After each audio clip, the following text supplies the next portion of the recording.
Ah, there it is. Welcome, one and all, to HC Space on a, I'll still say exciting day in spaceflight. Originally, I had kind of planned on doing this stream while two rockets were supposedly going to take off within a half hour of each other, but that doesn't appear to be the case. The second launch was postponed till tomorrow at the earliest.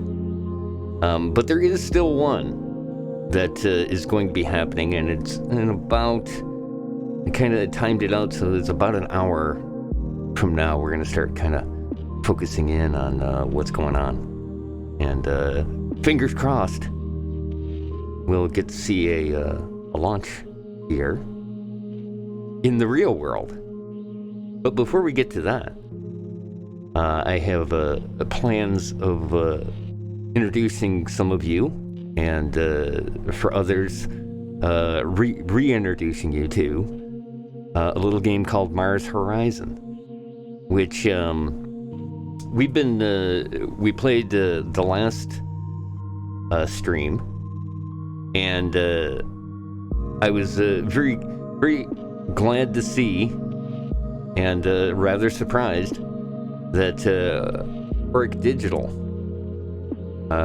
gave me a little shout out on my tweet about this particular game, which was nice. I really do appreciate that. It was, like I said, a little shocking, because normally I usually mention the game and the development company, but I think the other one was when we did Raji, and the folks over there gave me a little bump, which was cool, very cool.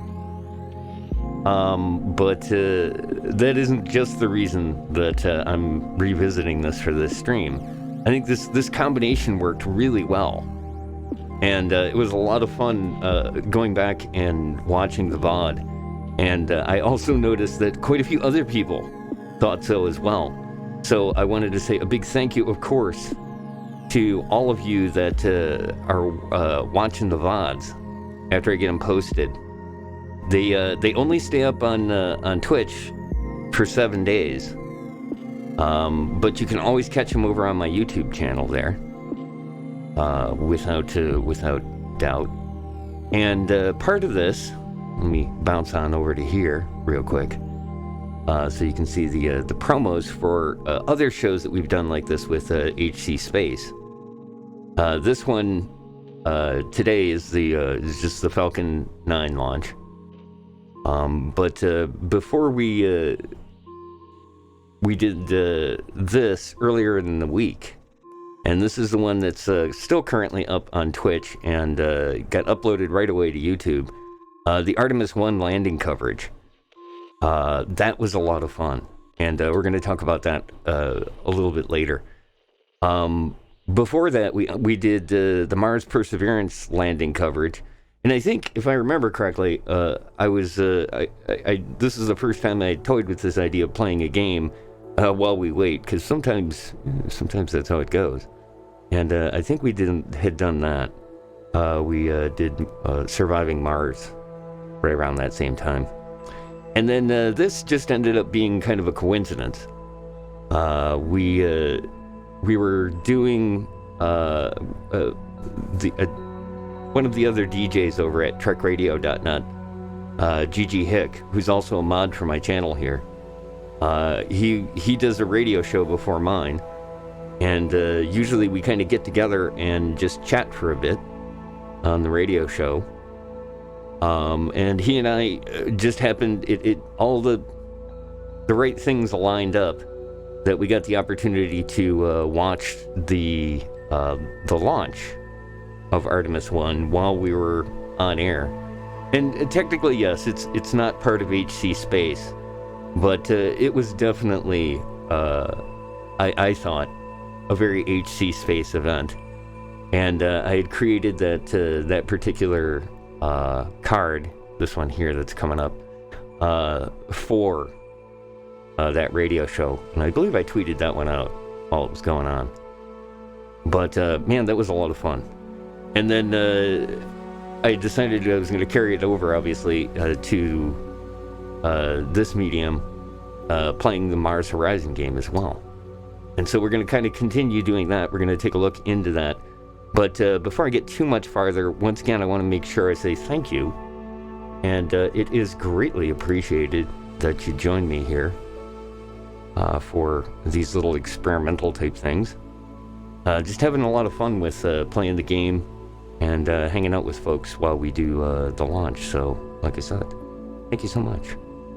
Also, I wanted to put on up here, part of the reason, and I do apologize that it took a little bit to get us going, but part of the reason is that I got kind of lost in the tunes that I had picked out here, because I'm creating a playlist just for these streams, and I'm using Epidemic Sound to do that.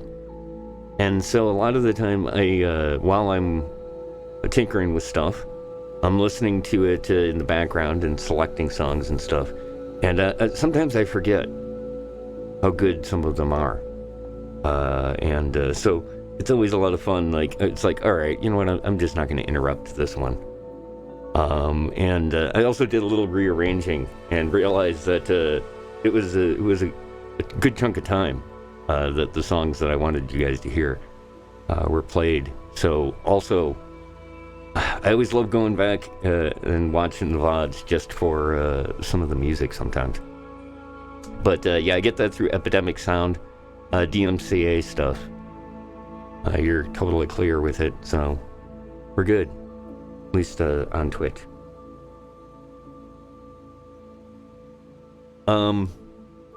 Okay, so like I said, we had a game that was going on in Mars Horizon, and we're going to continue with that here.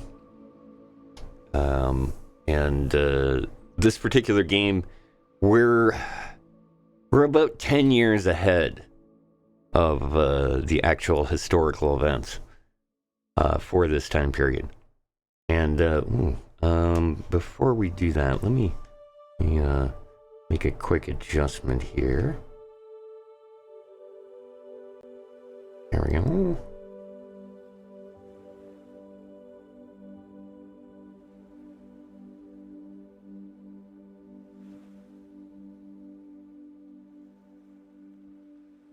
I'd kind of set it off a tiny bit. There we go. Probably won't even notice it. We had been working with our own. Basically, the idea is that you start your own space agency and run it. And this one that we were working on. Let me see the base here. This is the Florida base that I kind of set up for the game. And with this, you can kind of see the little arrows that point. Those are bonuses by having the certain buildings touching each other. So having a vehicle hangar near a research lab gives you this value, which is like 10 per month. Oh, you can't see that because it's down on the bottom. Hold on, let me do this. There we go. That should do it. There we go. Yeah, down on the bottom right-hand side here, you can see that when I hover over top of this, you actually see the values or bonuses that you get. So, like, depending on how you lay things out is going to be, like, the bonuses that you kind of get. So certain buildings touching other buildings helps out in certain ways. But having, like, this building over in this area might have been better or another kind of way that you're going. And one of the things that I've done is I focus primarily on science, research, trying to get my my labs and stuff built right away, and that kind of stuff. Anything that has bonuses to that, because you have to research in. They have it set up in different trees. You have your missions, which you can kind of see here. How I go down the path for what I researched. I kind of skipped over the whole idea of going long distance for now. We're not headed out to Saturn or Jupiter. We're not going to hit that quite the same time-wise.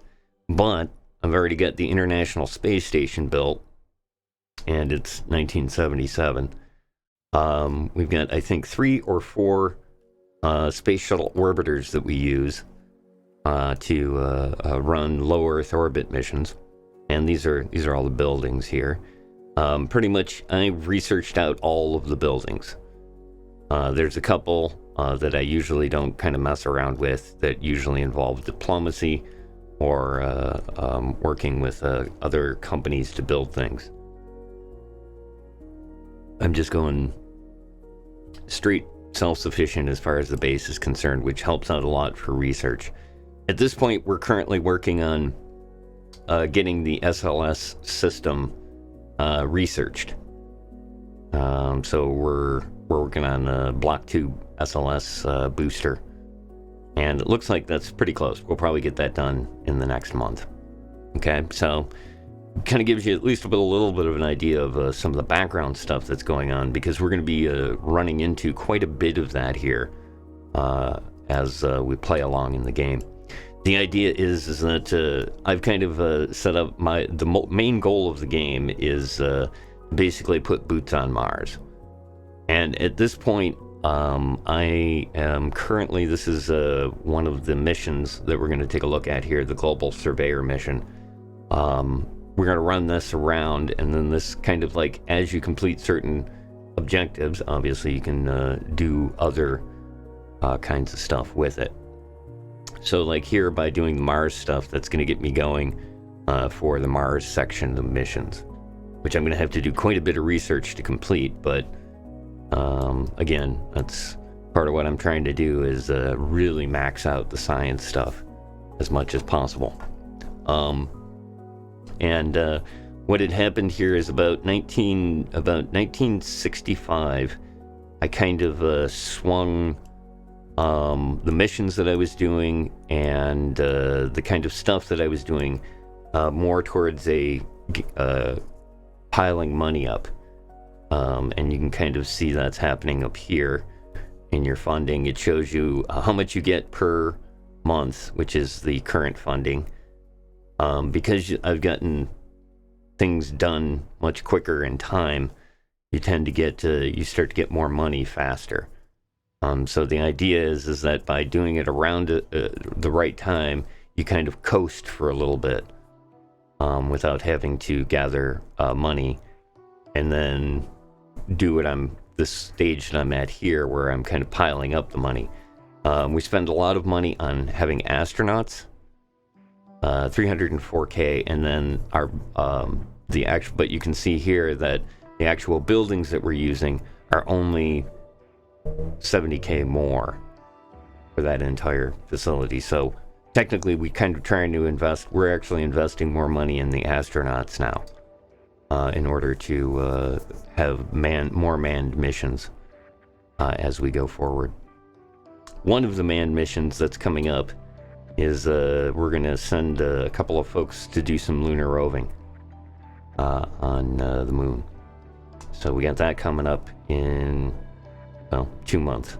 That'll be the launch for it. And then I think it takes a month. No, I think you actually finish it that turn. So yeah, we got that coming up. We'll probably take a look at that here next. And then the last thing we have is in 12 months, so a year from now, we'll get our next assessment of how much stuff we're completing. So part of this is that last stream we completed a lot of missions, so we have actually 3 mission slots available. And what I wanted to kind of show you here this turn is we're going to take a look at the moon, and the milestone things we've already taken first. Some of the other countries are kind of close, but for the most part, we completed this in 1959. November of 59. That was right about the time that we started getting a little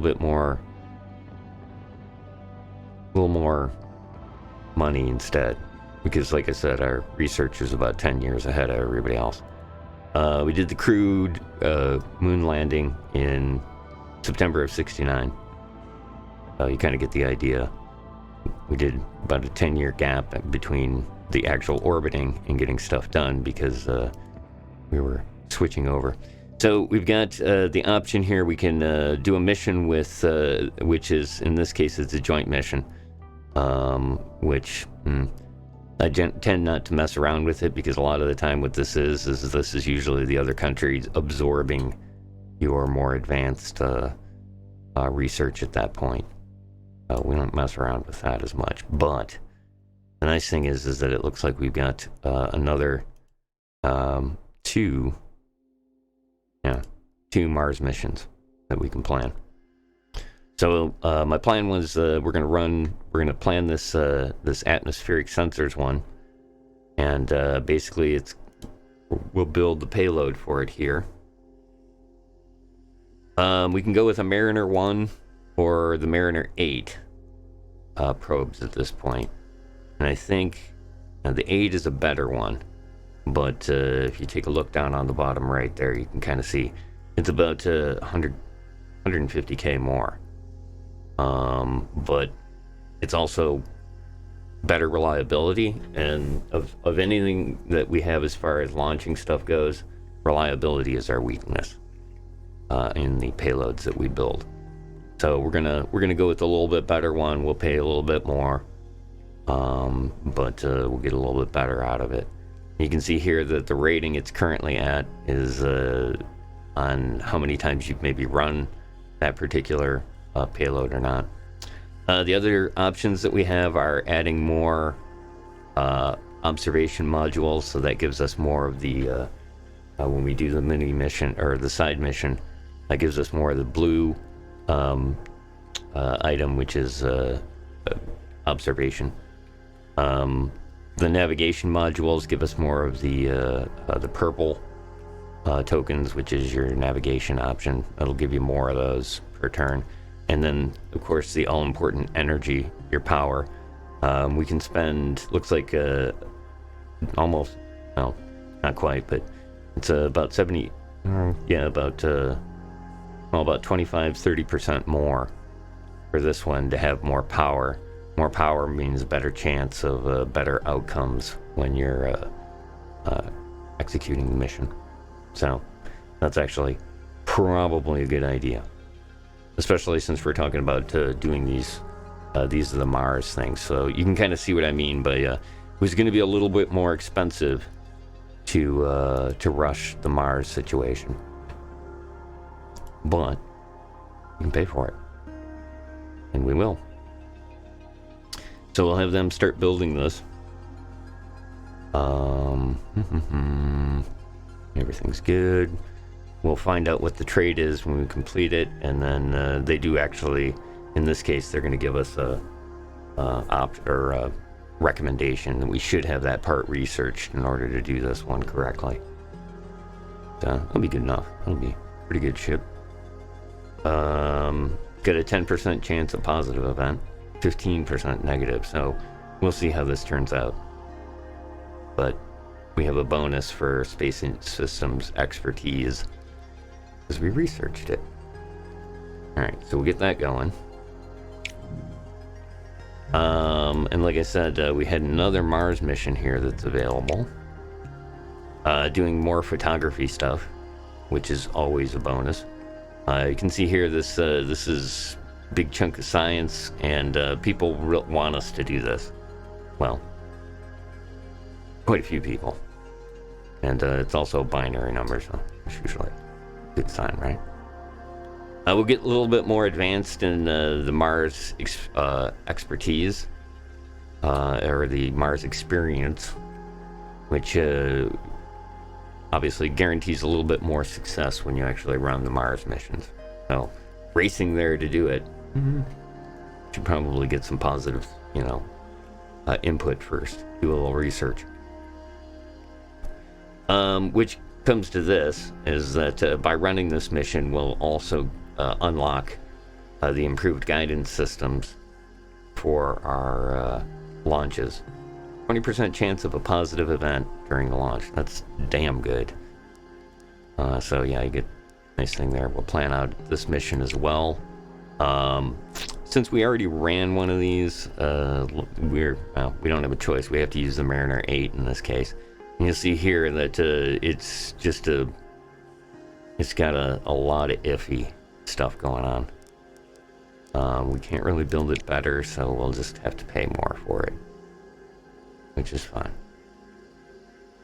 We're just gonna have to put a lot of engineers on this one. Gosh, it's only 60%. That's not good, but it's okay. We'll make it happen. Big chance. We got to take some big chances on some of this stuff here, and that's kind of one of them. Is we may just be chunking away a good chunk of money there, but sometimes even sometimes in failure you end up getting good stuff. All right, we've got one mission slot. But I don't think we have really anything that's popped up that sticks out to me. I haven't done any research on the Venus or Mercury mission stuff. I'm just 100% focused on getting people on the moon and doing as much moon stuff as possible, because you can get kind of missions that make money and missions that make science. And we need both of those things so that we can do this. Yeah, we're good. Okay. All right, so that puts us there. We're going to just leave one open for future missions if they pop up. It's always nice to have an open launch pad. And you can kind of see it's going to take a bit. Those two are going to take 4 months each to make. And then we got to put them on rockets, which will probably take another 10 to 11 months. All right. Mission phase. Next mission phase ready. All right. Global surveyors ready to go. And we got all right. For this one, I'm gonna play out the mission part of it. A lot of the cases, I don't mess too much with the mission stuff.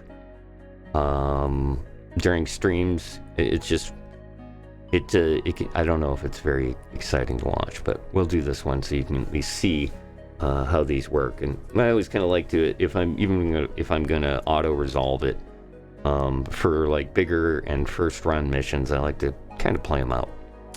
For this, it's another one of these ones that we're gonna get a big chunk of science, which is great because we need that to get our rockets in a little bit better shape.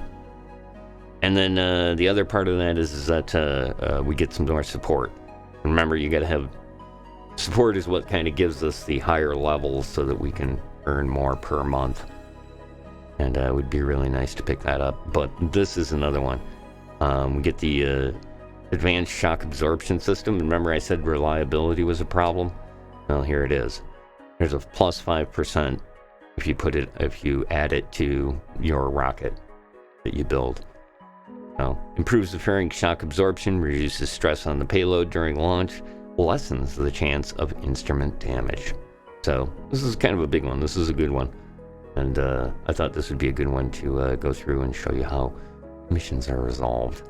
All right, let's get this underway. And for this, let's switch on over. Go through mission command. And while we're doing that, let me throw up some info here in chat for you and the stuff that we do.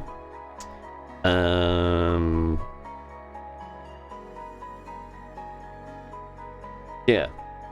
So we got to achieve the Mars orbit. These are the requirements for the puzzle pieces kind of that we have to kind of figure out. And then we also have drift going on, which means that this is going to be, we're going to have to kind of shift it from one side to the other in order to complete this properly. So here we go. All right, so for this, up on the right-hand side, this is our drift meter. And what this is telling you here is that each time you do a turn, there's a chance that it'll go -1 or +1. It'll swing one way or the other. So you'll have to kind of compensate for that in the commands that you issue. Here's the 3 that we have down here. And here are the list of commands that we can do. This is long-range comms, planetary observation, so that was the cameras thing I was talking about, and then there's the navigation. So we didn't even have really an option to mess with the comms. The only thing we can mess with on these early probes is how much electricity is generated, which is up here. So we're going to start with 5, which is better than it would have been, because I do seem to remember. Well, this is actually the low-level one. I didn't spend the money to add electricity to it, or power generation, which is going to be tricky because you can kind of see here, in order to open up any of these other pieces, we have to use power to do that. All right, let's see. Now, here's what we have to achieve. We have to get 4 of these, 2 of these, and 4 of these. The different color items representing comms, data, and navigation. We can get a 50% bonus reward on the payouts for the mission, so that we want.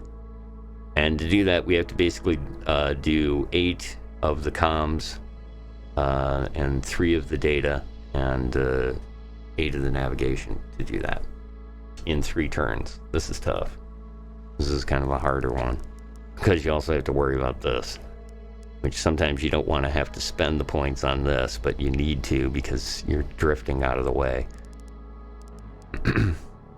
Okay, so to start this off, usually what I kind of do is find the one that I can kind of stockpile in, which in this case is these here. Okay, and we want to build up these because they're 8 is what we're going to need. And it doesn't look like these generate a whole lot. Yeah, that's a good one there.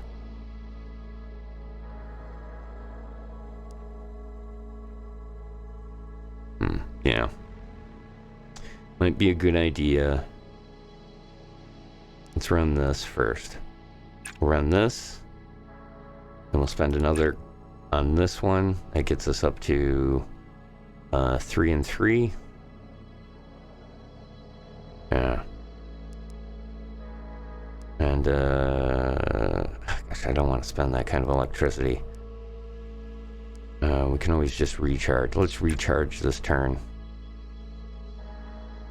Yeah. We'll get a 1 extra power out of it. It's usually kind of the way that I do these is you're kind of building up power.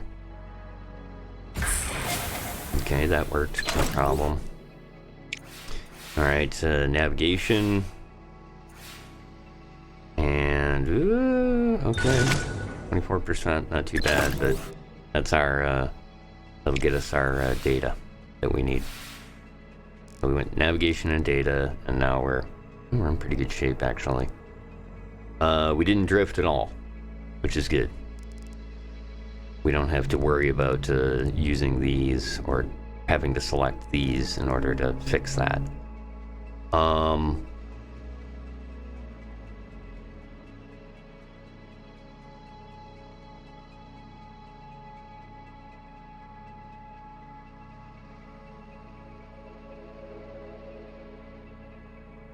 Okay. Here's what we're gonna do. We'll take and spend our yeah, we want to do that after this, and then this. Yeah. We're gonna spend 2 electricity and 1 of our data in order to get 6, which puts us over the limit that we need right now. So kind of my idea here is that I'm kind of piling it up so that at the end, I'm going to buy a bunch of these, which should crank up these other numbers that we need.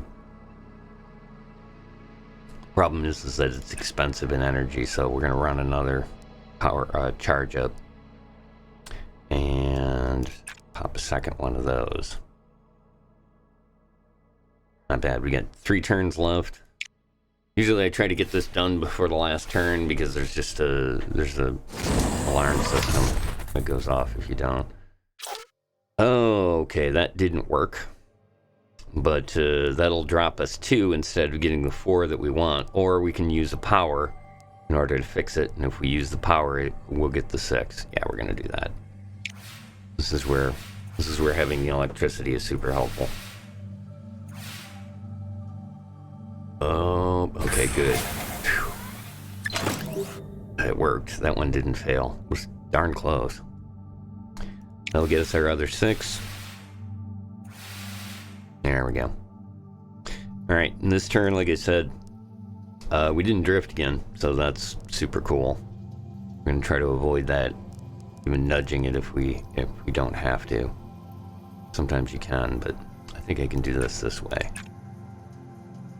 Yeah, that's it. We're done. 50% bonus reward achieved. Crank power just in case one of the 2 of them fails, and hopefully they don't both fail, but we'll see. Run it. First round, we get the power. It failed. One of them failed. Alright, well, that's what we got the power for.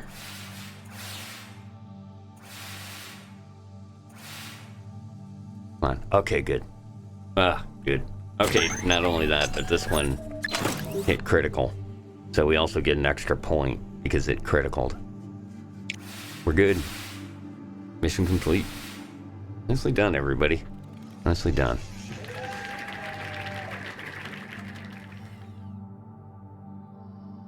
Alright, so by completing that, there was actually 4 different phases that we did in the last stream, and then this last one was the last thing that we had to do. We get not only the bonuses, or not only what we were originally going to get, but we also get a 50% bonus on top of that. The payout on this is going to be 447 science here. So that 0 will be an extra 447 every month, or every turn, for the next 10 months. And we got this bad boy, the shock absorber. We also gained more Mars experience. Like I said, I'm not too worried about that. That's a side effect of what we're doing in the research. Okay, so we got the first global surveyor completed. That puts us in, oh, not there, here.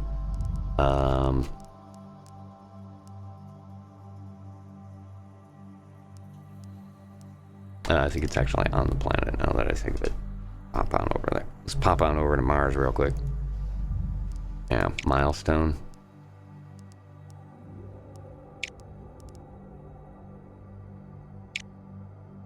Yeah. So we got 3 of the milestones. And basically the last ones here are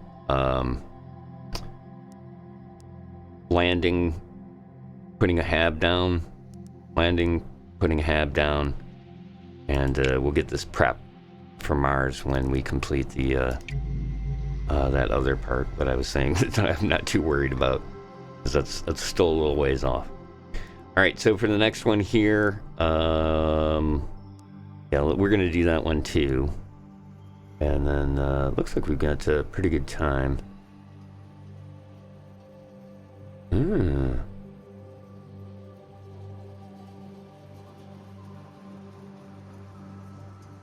I'll have to take a look into that. It looks like I think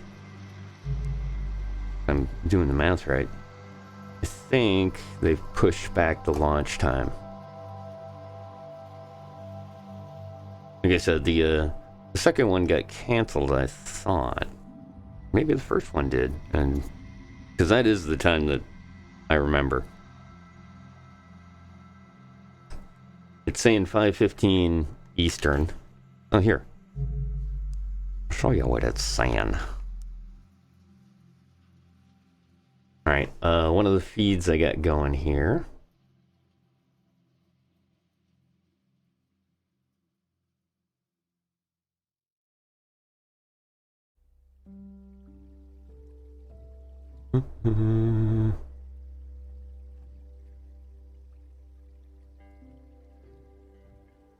Yeah.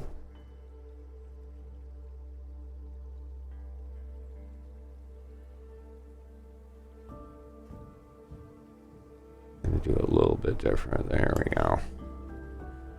That'll work. One of the feeds I got going here is the actual SpaceX feed. That'll be one of the ones that we're gonna take a look at. Probably the main one after launch occurs. But yeah, it's saying at 85 minutes, which yeah, that would be past. Yeah, about an hour past when it was supposed to launch, which is fine. Like I said, there's enough here that we can kind of tinker around with this. Plus, I've also got some other interesting things to show you, and I believe I also have a guest for this particular stream. So we'll see. We still got stuff to do. So very much to do. Let me send you back to the game here real quick. See if I can remember how I set that up. There we go. All right, and from here, I'm gonna take a look at the next phase of the lunar roving. So we'll bounce to next month. We're in February 1980 right now. There's our Block 2. Research completed. Excellent.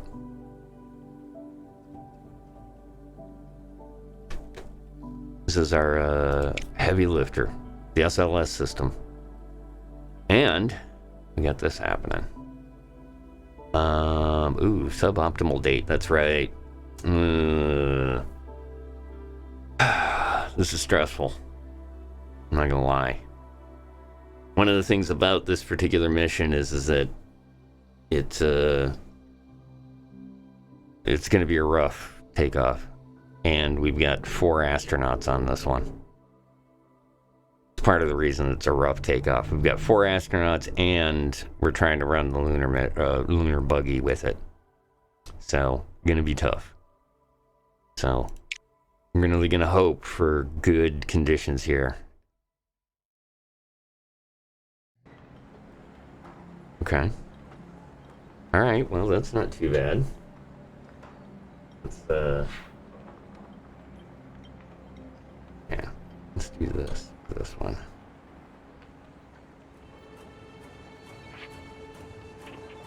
Yeah, here we go. Get some good music for this stuff. Okay. 80%. 20% chance of failure. We even built in reinforced tanks to help with the reliability. That's how rough this mission is. We got a plus 1% for adequate conditions, but other than that, this is our fail system right here. This is it. This thing doesn't even have an escape on it either. That was the tough part about this, so it ain't gonna get any better than this. Here we go, chat. Wish them luck. Count speed. 4, 3, 2, 1.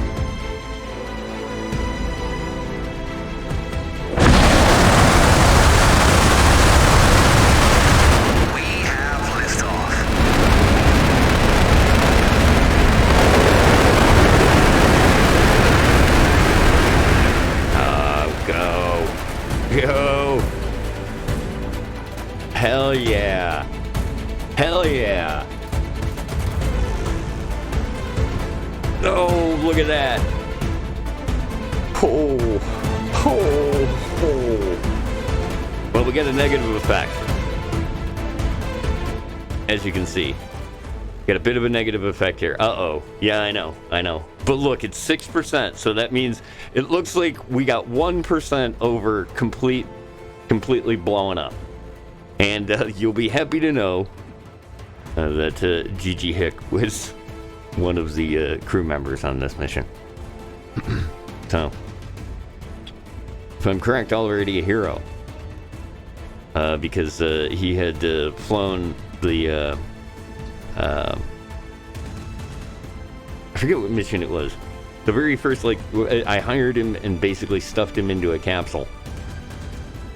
And he was the only one on a 2-man mission, I think. Well, it could have been 2 men, but I just sent him up there on his own. But he came back, he succeeded, actually got a bonus on the mission, if I remember correctly. I'll go back and watch the stream again. I was paying attention, and then something distracted me from that. But welcome aboard, GG Hick. It's good to see you, sir. I'm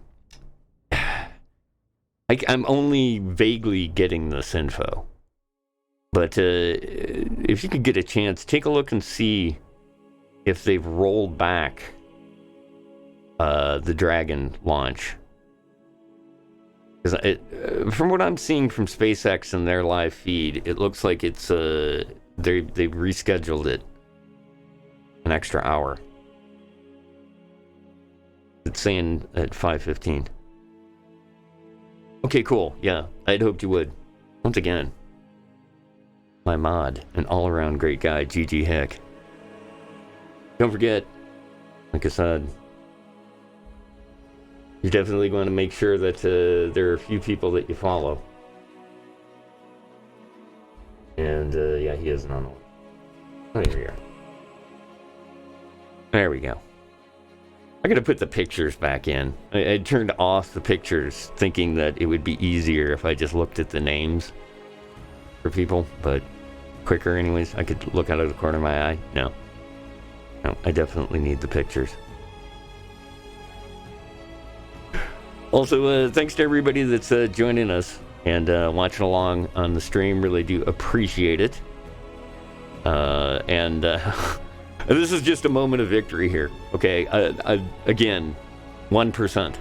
There's going to be negative effects for that. The crew module is unavailable on the first turn of the first task. So the crew can't do anything in the first turn of the thing. It's all got to be done not using them as the option. All right. It's a negative, but we got off the damn ground. I'm telling you, 20% is iffy stuff in this game. And this 5%, as you can see here, I got 6. So, hooray, our side. But yeah, we're still cranking these things out on the Saturns. So those are now maxed out, but even so, they're okay. Like the upper stage is iffy. T-0 at 5:21. Okay, that's an hour different. Thank you. Yeah, confirmation there in chat if you take a look. 5:21 p.m. ET for the launch of SES satellites, which is what this launch that we're, well, at least the live part that we're looking to do. A little under 90 minutes. Yeah, that's cool. Because I had mentioned, and it looks like I'm going to push that back like a half hour, what we were talking about. If that's cool. If not, we can jump on in and do it at when we were talking about hitting it up anyways. But I have a feeling that... okay, good. I have a feeling that... at least the video stuff that I've got. Because I was gonna, we're gonna take a look at some things that happened this week. That's the crazy thing about this, and part of the reason I wanted to do this stream is because this is, we got a bunch of stuff going on from all over the place, and I thought this was a week of note in history. We had the return and landing of Artemis. We had a couple of great launches that came right after that. There was another launch this morning out at Vandenberg Space Force Base at 6 a.m. And we're going to take a look at that as well as the other stuff going on. And I'm going to have Hick come and join me for that. But we'll do that here in about another half hour. We'll get into that. In the meantime, that gives us the opportunity, because I totally forgot about this, and this was the other part of the reason that I wanted to continue on with the stream, was to show you guys how this works. We're going to, like I said, we're gonna run the lunar roving mission as well. This actually looks like this will work pretty well. All right, first thing we have to do is perform the injection into the lunar orbit. So we're gonna have to set that. in doing this, not only do you have to worry about like gathering certain resources or certain, you know, things, your data and stuff, but you also have to worry about accelerating. That's one of the other factors in it. With this, we're going to have drift as an issue, along with, and to counterbalance that, we got our crew. And not just a crew, but this is what the reason that we're paying so dearly in these numbers is because we have 4 crew members that we can work with. A crew of 4. So we get a little bit bonus. But the problem is that they can't do anything this first turn. And we only get 3 turns. So luckily we've got an extra set of hands to do this. For this we need 8 communication, 8 data, and we'll have to accelerate to 8 as well to get a 10% bonus, but we'll take any bonus we can get. The base level isn't too hard. It's half that. So the only other thing that we have to worry about is this. Yeah. And as it's saying here in the thing, your drift has to be within this green zone. If it goes outside the green zone, you won't make the next turn. But you can see here, there's a negative effect, and that's drag, our decaying orbit, basically. And that's a -1 per turn. Show you a little trick here. The only time that that's going to matter to me is if I'm already moving. But if I sit here in orbit, I can then gain all of the other things that I need, and will save acceleration for the end, and hopefully be able to work with that, because you'll see the acceleration is going to cost us 3 points this way, and we need 2 of those. So it's going to be tricky, but that's why we've got an extra set of hands here, because they're going to help us out once we get going. The other thing is that this particular module we built, or we have 7 units of power for this, so that's going to help out a whole lot too. Let's see. Let's build up, and we're not using navigation. Notice that doesn't factor into this. So what we can do is pile up points in this, and then spend them on. Yeah, this is a pretty good one here. Because see, this is going to sing it. This will swing us. Actually, that's probably the one we need. Because that's going to send us 6 points this way. If we then hit our accelerators, we can swing back 3 points, and then the second 3 points will give us that 8. So you get the idea. And boy, these can get tense, and they can definitely eat up a lot of time when you're doing them. So, like I said, usually the missions that I've already gone through and done, I just let it auto-resolve it. Okay, for this, let's build up. We want to build up points. Looks like we're going to need data. A lot of data. Yeah. Might be helpful. So let's do a charge on that.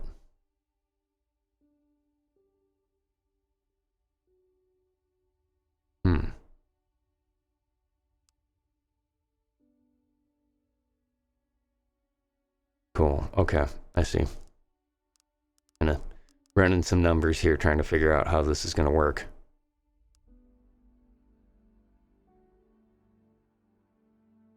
Okay. Okay. We're actually going to spend 2 points on data. I'm going to charge up the data quite a bit. And then we'll do another generate power just to kind of cover it in case things get ugly later. There isn't much later to come. All right, we'll run those commands. First, charge up the power. We got a 67. And then, oh yeah, we got a bonus on that one. So we got an extra 1 of the navigation. There's our -1 speed, but we're already not moving, so no big deal. We're good there. We got 6. We burn 2 of those to get 12. And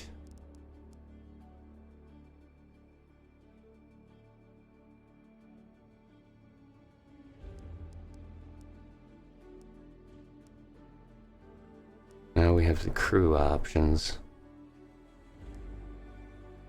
Yeah, let's have one of them do this for that turn, and that'll build us up. Yeah, we're in good shape here. We already have the basics of what we need in place. And again, -1 on speed, which we're not even moving, so. Oh, geez. Why'd you have to fail?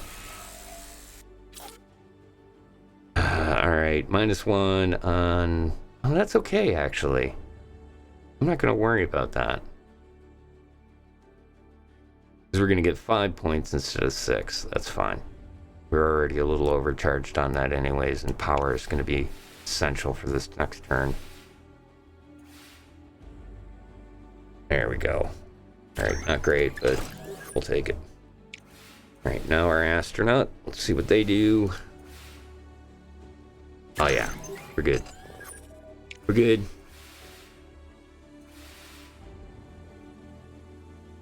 Alright, pretty close on data. This is our last turn. So for this...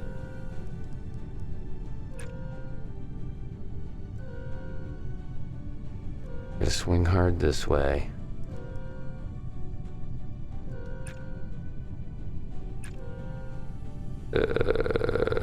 Shoot. Yeah, we don't have any choice. That's gonna have to be how that plays out. Shoot. Well, we're not gonna get the 10% bonus. I'm not gonna cry about that. Yeah, because we have to do this. Oh wait, do we? Oh yeah. Yeah, because we need to do this no matter what. Oh, let's start from the beginning. We need to do this no matter what. That puts us already way off kilter. And the only other way we can swing back is here. Right? Yeah. Yep, that's it. So, yeah, we won't get the bonus, but we won't fall into the Earth's atmosphere either. Alright, run it. Cross your fingers. Alright, we got that one. There's our first boost.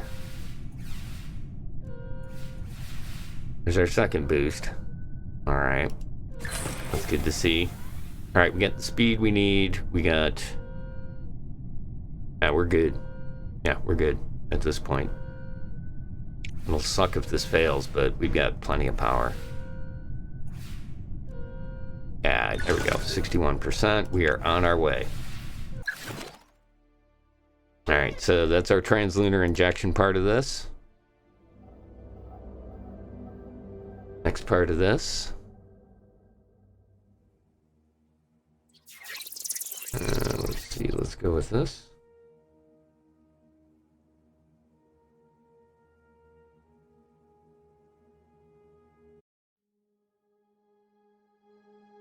Okay, cool. Next task, we have to drop into the moon's orbit. So we're going to do that.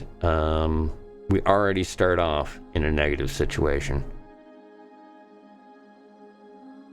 Oof, boy, and we have to charge up a lot of points, and we only have a couple of turns to do it. Got a ton of power. We're good. And our negative effects of the launch are off now. So we also have the crew in this first turn. We got to swing back hard. Only one way to do that, isn't there? Ooh, this is tough. Unfortunate. But we can go with this. And we go with this.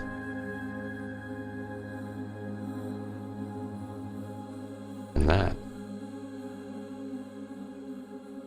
Okay, not too bad. Not too bad. As long as we don't fail stuff. Failing stuff right now makes it difficult. Man, this is tough with only 3 turns. Come on. Oh ho ho. Nice one. Nice one. 1%. Yeah, this thing swings no matter what. It's going to swing that same distance every time. Boy, this is tough. This is going to be a rough one. But we do have this.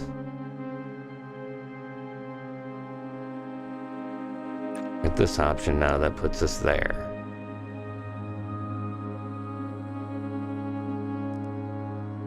We can run this. That's going to put us tilting the other way, but we're still in the safe zone at that point, and we've completed our base objective.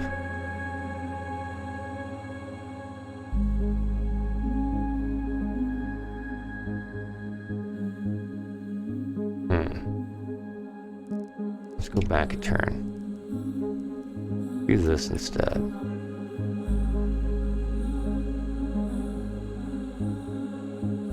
Yeah, I like that. Because with that,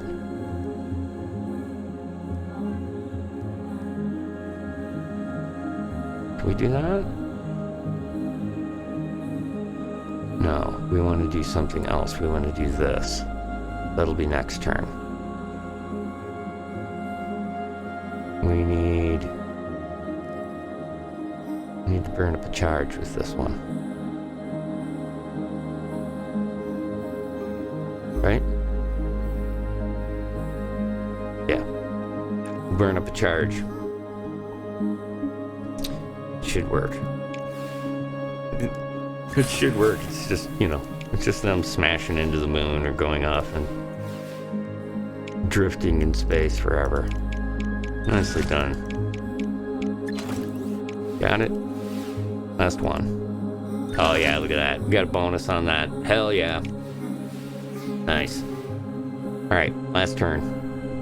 Last turn, and this was what I was thinking here, is that we can hit the bonus with this command. Just about. But that's our first turn. We almost hit the bonus in the first turn. We can burn up some of the navigation. We don't want to burn up that much of it.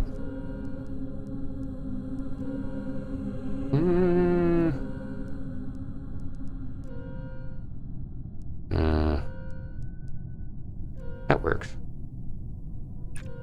Perfect. That completes our objective. We got 2 power left. Oh yeah. Let's charge up 1 power because we're that confident. Got the first one. Got the second. We're good. Alright. Got lunar orbit. Oh. There goes our lander.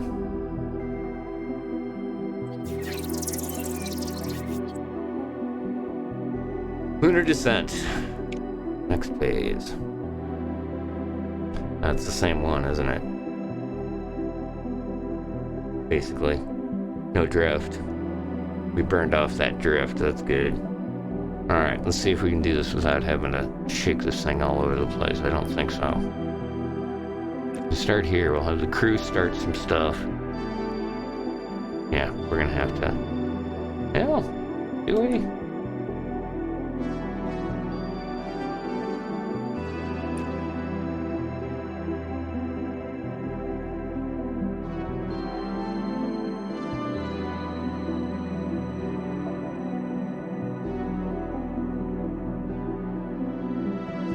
Kind of crazy, but let's do that. We're just gonna have the crew run the first turn here.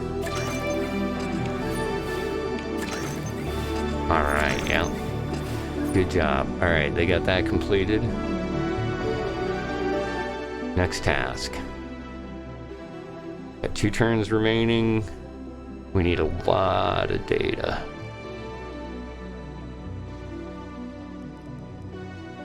Let's do this.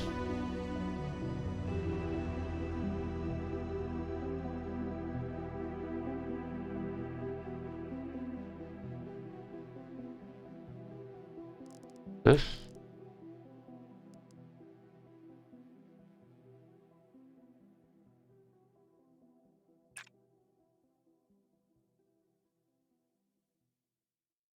Yeah. Yep. We'll do that for now. Good. Oh yeah, we got a bonus. Nice. Bonus in what we needed. Good job. We got hotshot crew rolling here. We're good to go. Alright. We need one.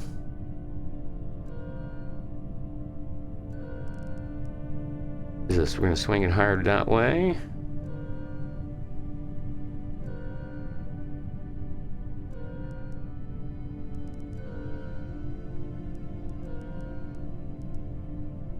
And 2 of the crew to do that, and that completes it. Yeah, we don't even need to mess with anything else. Good enough. Recharge power just in case those 2 fail, but even so, we've got, there's one. Engineering interference. Alright. That's gonna give us 1 extra, it's gonna take 2 of these away. I don't remember, what is the second one? Does the second thing, I know we're over by quite a bit, but we'll get 1 point, that'll take us to the bonus anyways. You know what? I'm gonna burn the energy anyways. Screw it. Yeah, there we go. Nicely done. Hanging the button. Got a bonus on that. Perfect. Here we go. Hang on, everybody.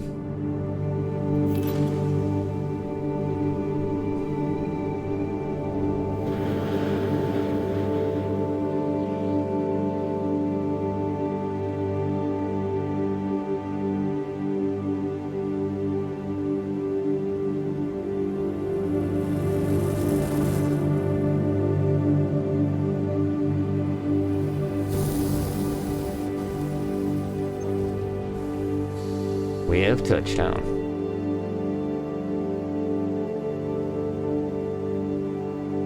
Got the lunar descent done. There they go.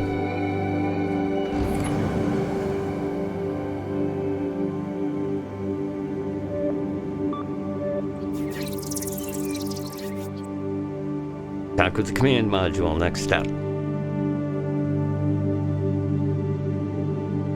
777. All right.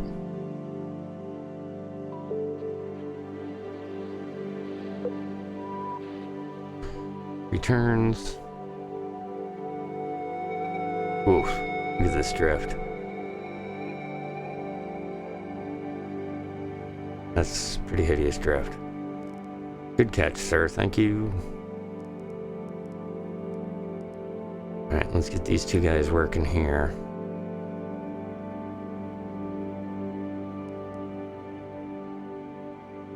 Get another one going.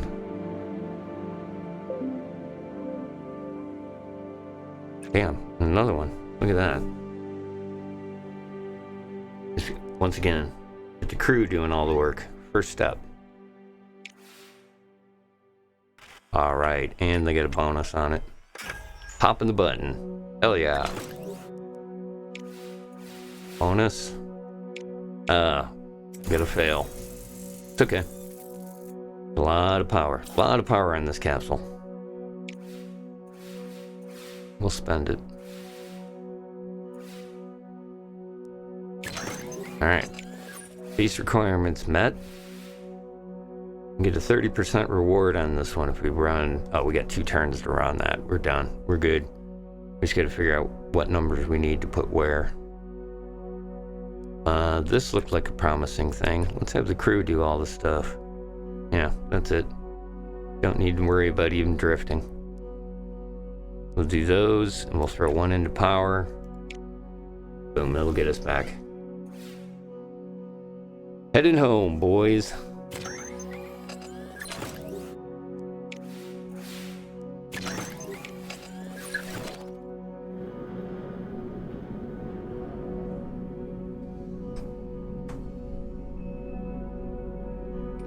I don't think they had this in the previous version. I don't think they did the actual thing when you were playing before. Alright, this is gonna... I hate fire. Re-entries can be unhappy, especially to have done all this work. Alright, we're coming on in. Alright, we're already hot. Alright. Okay, it's bad. We are at maximum heat right now as we come in. It is going to give us anywhere from 3 to 5 each turn.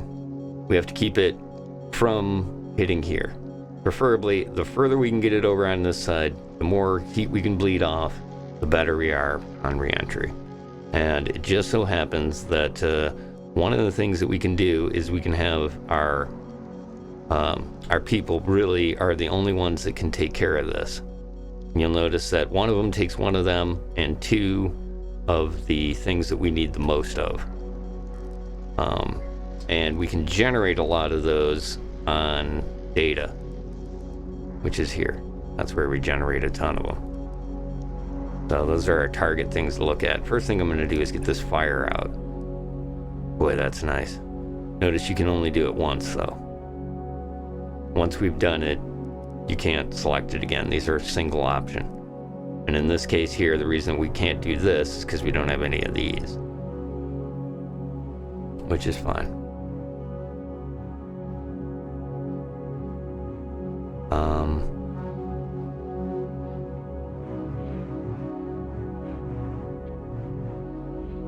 But right off the bat, why not?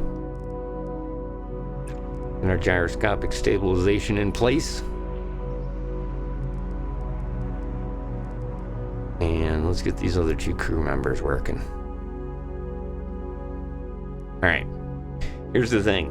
Since we don't drive the heat down this turn, we're going to go 3 to 5 in this direction. Like I said, here means they don't make it. But we're good. I think that's at least 5 there, right?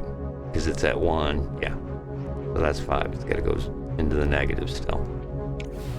Let's hope it doesn't. There goes our heat bleed. It's good. That worked. Oh, yes. Oh. Hell yeah. We get a bonus on that one. We could use for sure. Anytime you get a bonus. Ugh. Alright. Alright. Not panicking. Not panicking. Attitude control error. Alright. It's going to drop points in the thing we need the most. Yeah, we're going to burn up energy on that one.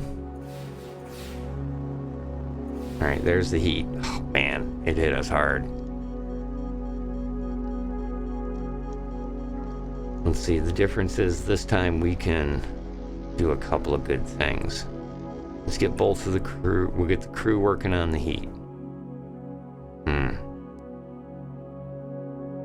What am I missing for that?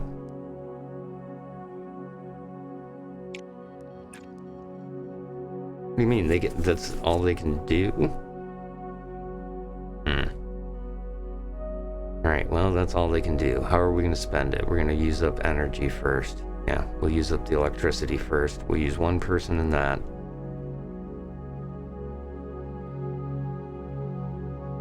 These 2 to get that.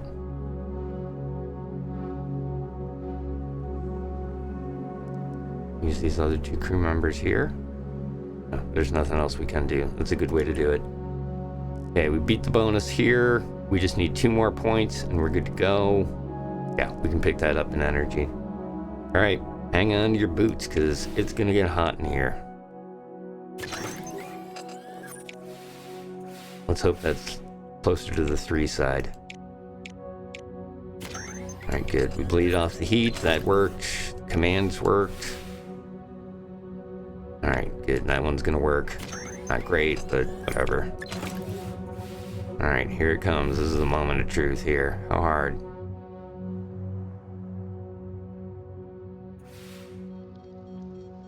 Get hit 5 again. Alright, here we go. We're coming in hot.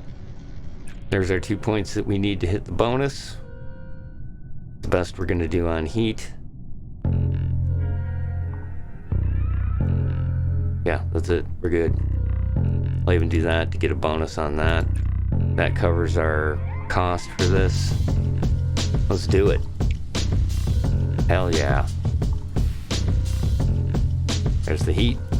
Oh, we got a bonus on it too. Nice. Red button. Hell yeah.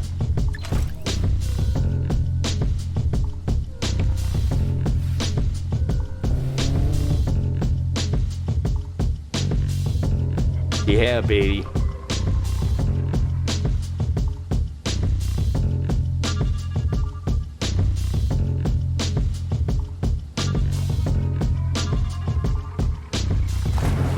We have splashdown. Hell yeah, that was a solid mission there. Like I said, man, those can be scary. The moon missions are always nail biters. Those, and wait, Mars is definitely a nail biter. Good, we got the 50% bonus across the board. Got some good experience out of it. Got some love from the people. A lot of love for that. Decent science. Geez, that is a lot of science. Okay, so here you go. Now you can see up at the top, this is what I was talking about. We're building up the storage unit there of science. Yeah, here we go. There's our engineer. Need a shave, dude. George Anderson, Robert Stockton, and our lucky guy, Cabrera.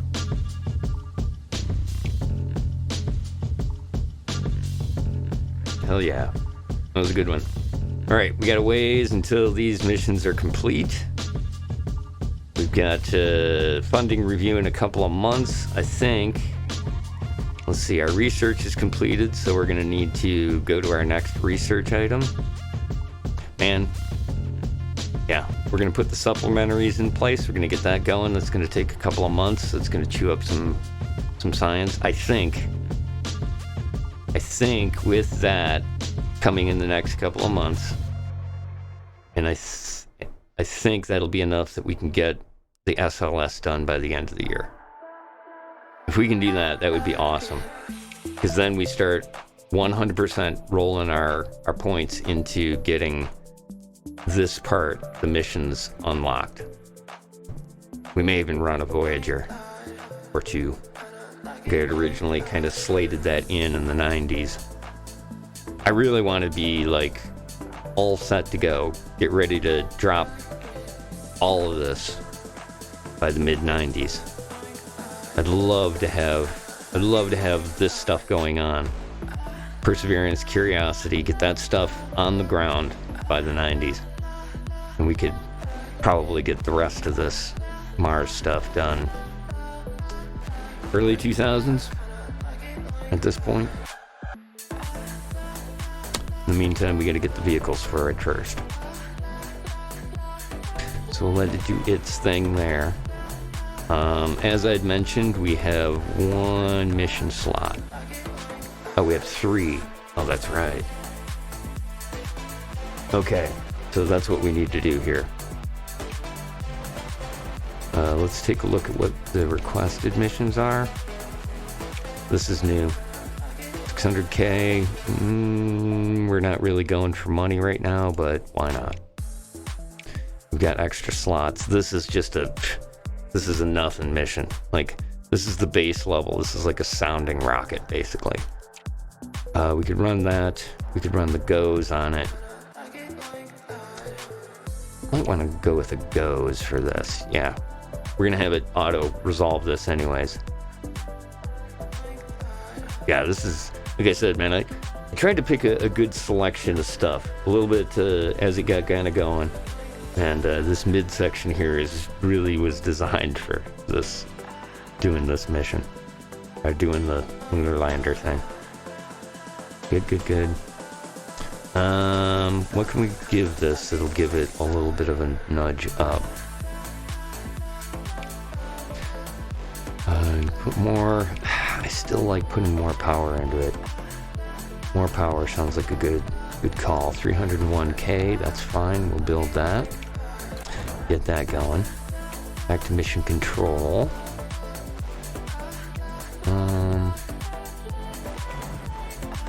What do we got going on the moon? Hopefully these are just satellite. This is a joint mission. I'm not doing, not about to cough over research to be friends. I guess that's it.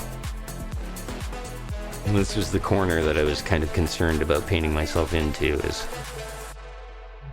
we're not going to have a lot of options on missions.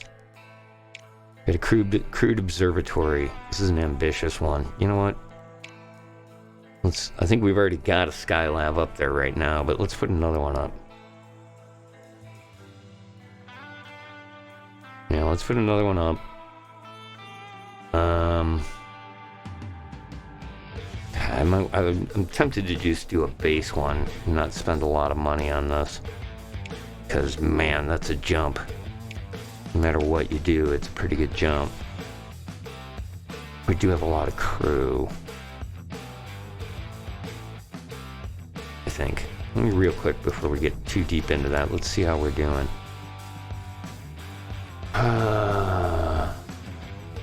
Yeah. And a lot of people up on that. Yeah, let's do that.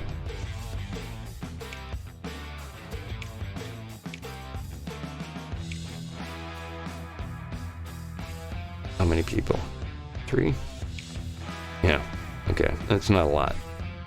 But we'll bump it up to 3 people. It's gonna cost a bit to do it, but that's why we saved up money. Alright. Starts at 85. Not great, but spend the money. Let's do it. I think that's it. Yeah, we got both of those running. We don't have any milestones unlocked. Next one is really... I want to do the space telescope. I think that's going to be the first one I want to do. That or the X-ray, one of those two. I'm saving the third part of the space station right now. It's nice that we got it up there and all. We're gaining research on it all the time, but unnecessary to really go crazy with it. We're doing fine. All right, that puts us in place. We got 2 months till the Mariners are ready to go, and then we'll stack those on rockets. That's going to be pricey. The GOES is going to be ready in 3 months for the moon survey. And then our Skylab just went into play. Yeah, look at that. Yeah, we're basically set up here. But we're going to be able to run a bunch of missions. Now, that's going to take a long time, because we're going to have to build a... Might be able to use an SLS for that, now that I think of it, but I think we can send it up on a shuttle. If that's the case, God, that's dirt cheap. And these we have to build rockets for. This, I think, I can also send up on a shuttle. Be nice if that's the case. Alright, but that puts us at... Yeah. Puts us at a good spot right here. What we're going to do is... I'm going to take a little break. And on this break here, going to set up a communication link between myself and an unknown spaceport somewhere. Stick around and see what I'm talking about in just a minute. Thanks again for watching HC Space here on Harmless CLU's channel. Doing a little Mars Horizons and having fun with it. Appreciate you guys being here. We'll be back in right a minute.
I dig the music.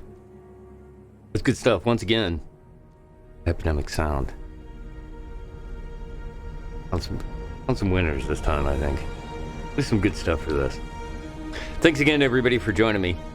I really appreciate you guys being here for the live feed.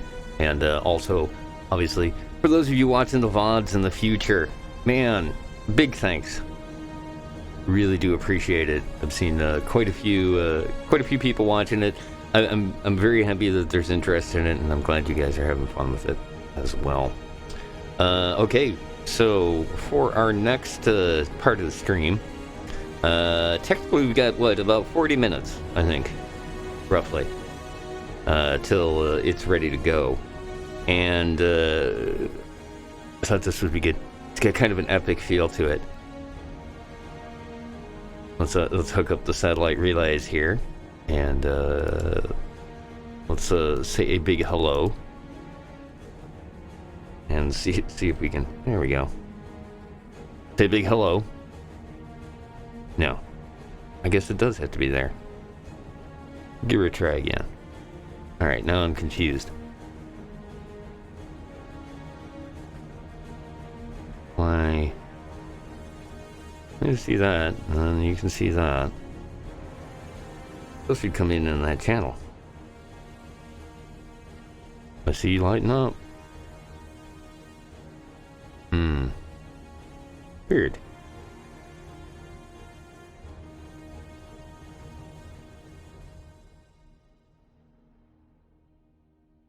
Man, that one I don't understand. This should work.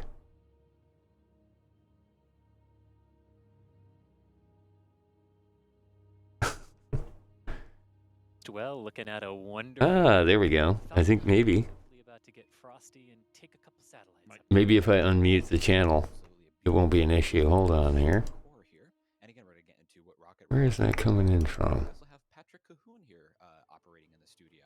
Patrick, thank you very much for joining us, as well as Thomas Berghart is out in the field operating the camera. Won't be on comms today, unfortunately, but thank you to Thomas for providing us with this great view. So, again, we are just over an Sorry, folks. Give me a second here. a bit of a shaky launch window here today. It is here. Pushing it back a little bit. Now the launch window was supposed to, the launch window did open at 4:21 p.m. Eastern time, but SpaceX pushed back the T0. One sec. Here. Listen to this for a sec while I try to figure this out.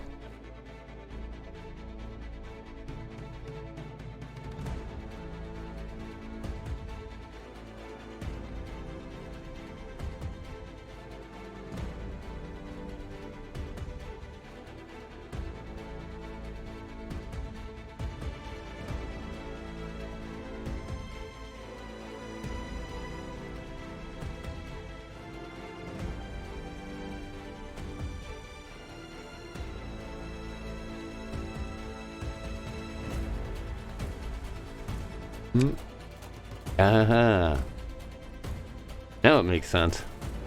Well, at least part of it does. Can you get any audio there? Mission Control, hello.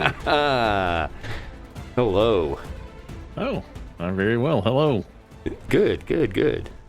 Hello. How are you? We're doing fine down here. Thank you. Thank you. Everything's great. Nominal. We're nominal.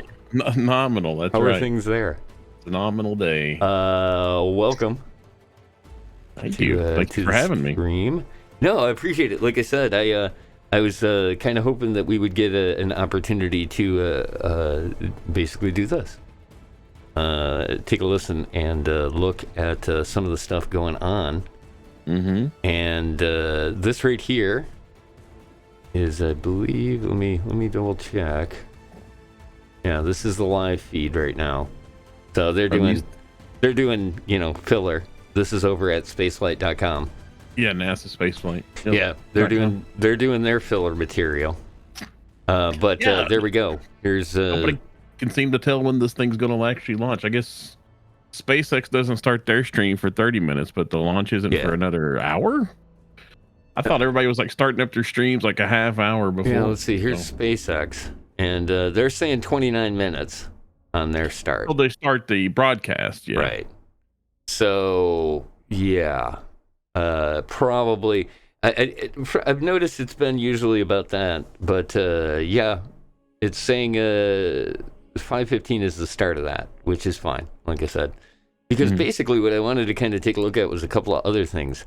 And the first of that being this, the Artemis 1 landing, which I got a chance to do the stream, and that'll be the actual VODs that are up, are of the last time that we played this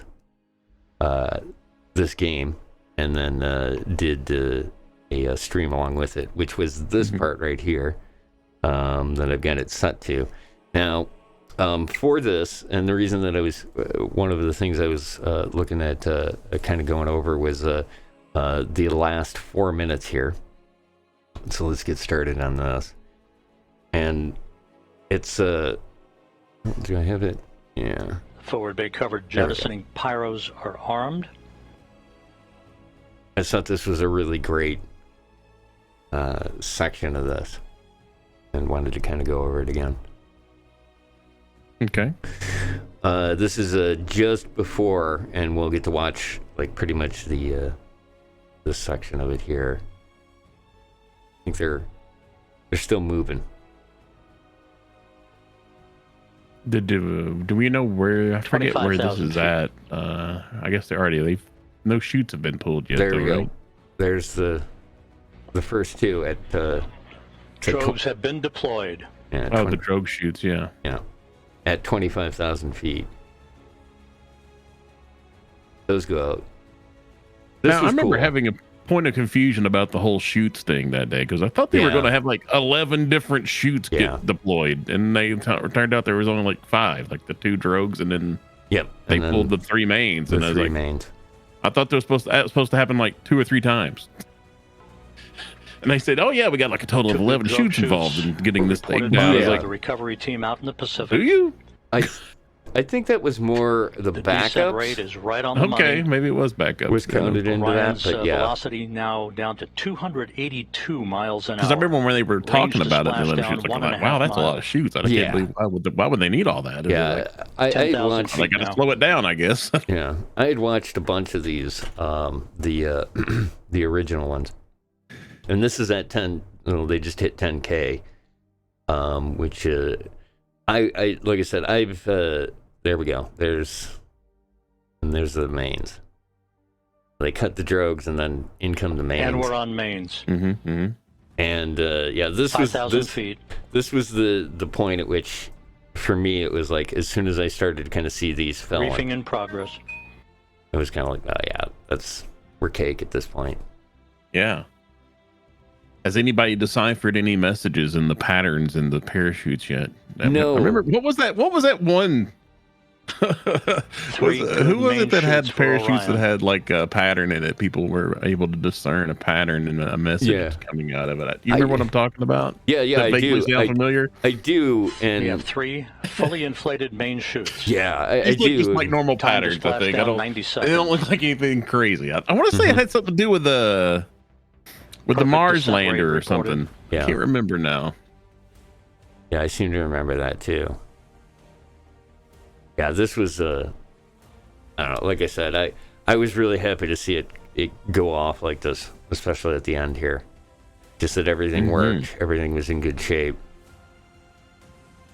And have we still not seen helicopter footage yet? I haven't personally. I'm really surprised by that. I haven't really seen much. This was really the only thing. This was the thing that I wanted to run basically for the stream, was just going back and taking a look at this again, because this was neat. Yeah. High over the Pacific, America's new ticket to ride to the moon and beyond now in view. Ship footage that they took forever to get Orion focused in under its sometimes. chutes descending towards splashdown. Oh no, that was when it was in the water, I think. It was like they had a hard time with the focus because it was so far away. They get on these ships that are like so far away and they're zoomed in so far, which is insane that they have that kind of telescopic zoom ability. Yeah. But they still can't focus all that much because they're right on the edge of the orientation for the limits of the just seconds away. The lens. It's pretty wild. Yeah. I thought that was really deceptive, like the distance. And the other part of this is they were being just hyper cautious. 1,000 feet. Oh, of course. of everything. yeah. Not a thing was going to go wrong because of speed. Well, it's how they are about the hydrazine and all that stuff that they use for the propellants. And Good descent rate. They're very concerned about leaks and all that good stuff. So rightly so. Yeah, especially when you watch that thing come in, and when they were calling off the numbers on it, it was just the speed that thing is hitting the atmosphere. It's just crazy. 500 feet. Yeah. And for how long it continues going that fast. I was very impressed. Like when it was coming in and they did the initial retro burn to slow it down, or one of the last burns that they did. I remember it was like, at that point, I think it was like screaming along at like 14,000 to Taurus Littrow, per second, whatever I can't remember. I think it was miles per hour.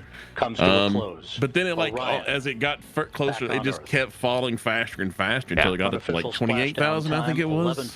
Yeah. Right before entry, I was like, dang, man, it's like, you did a slow down burn to get it down to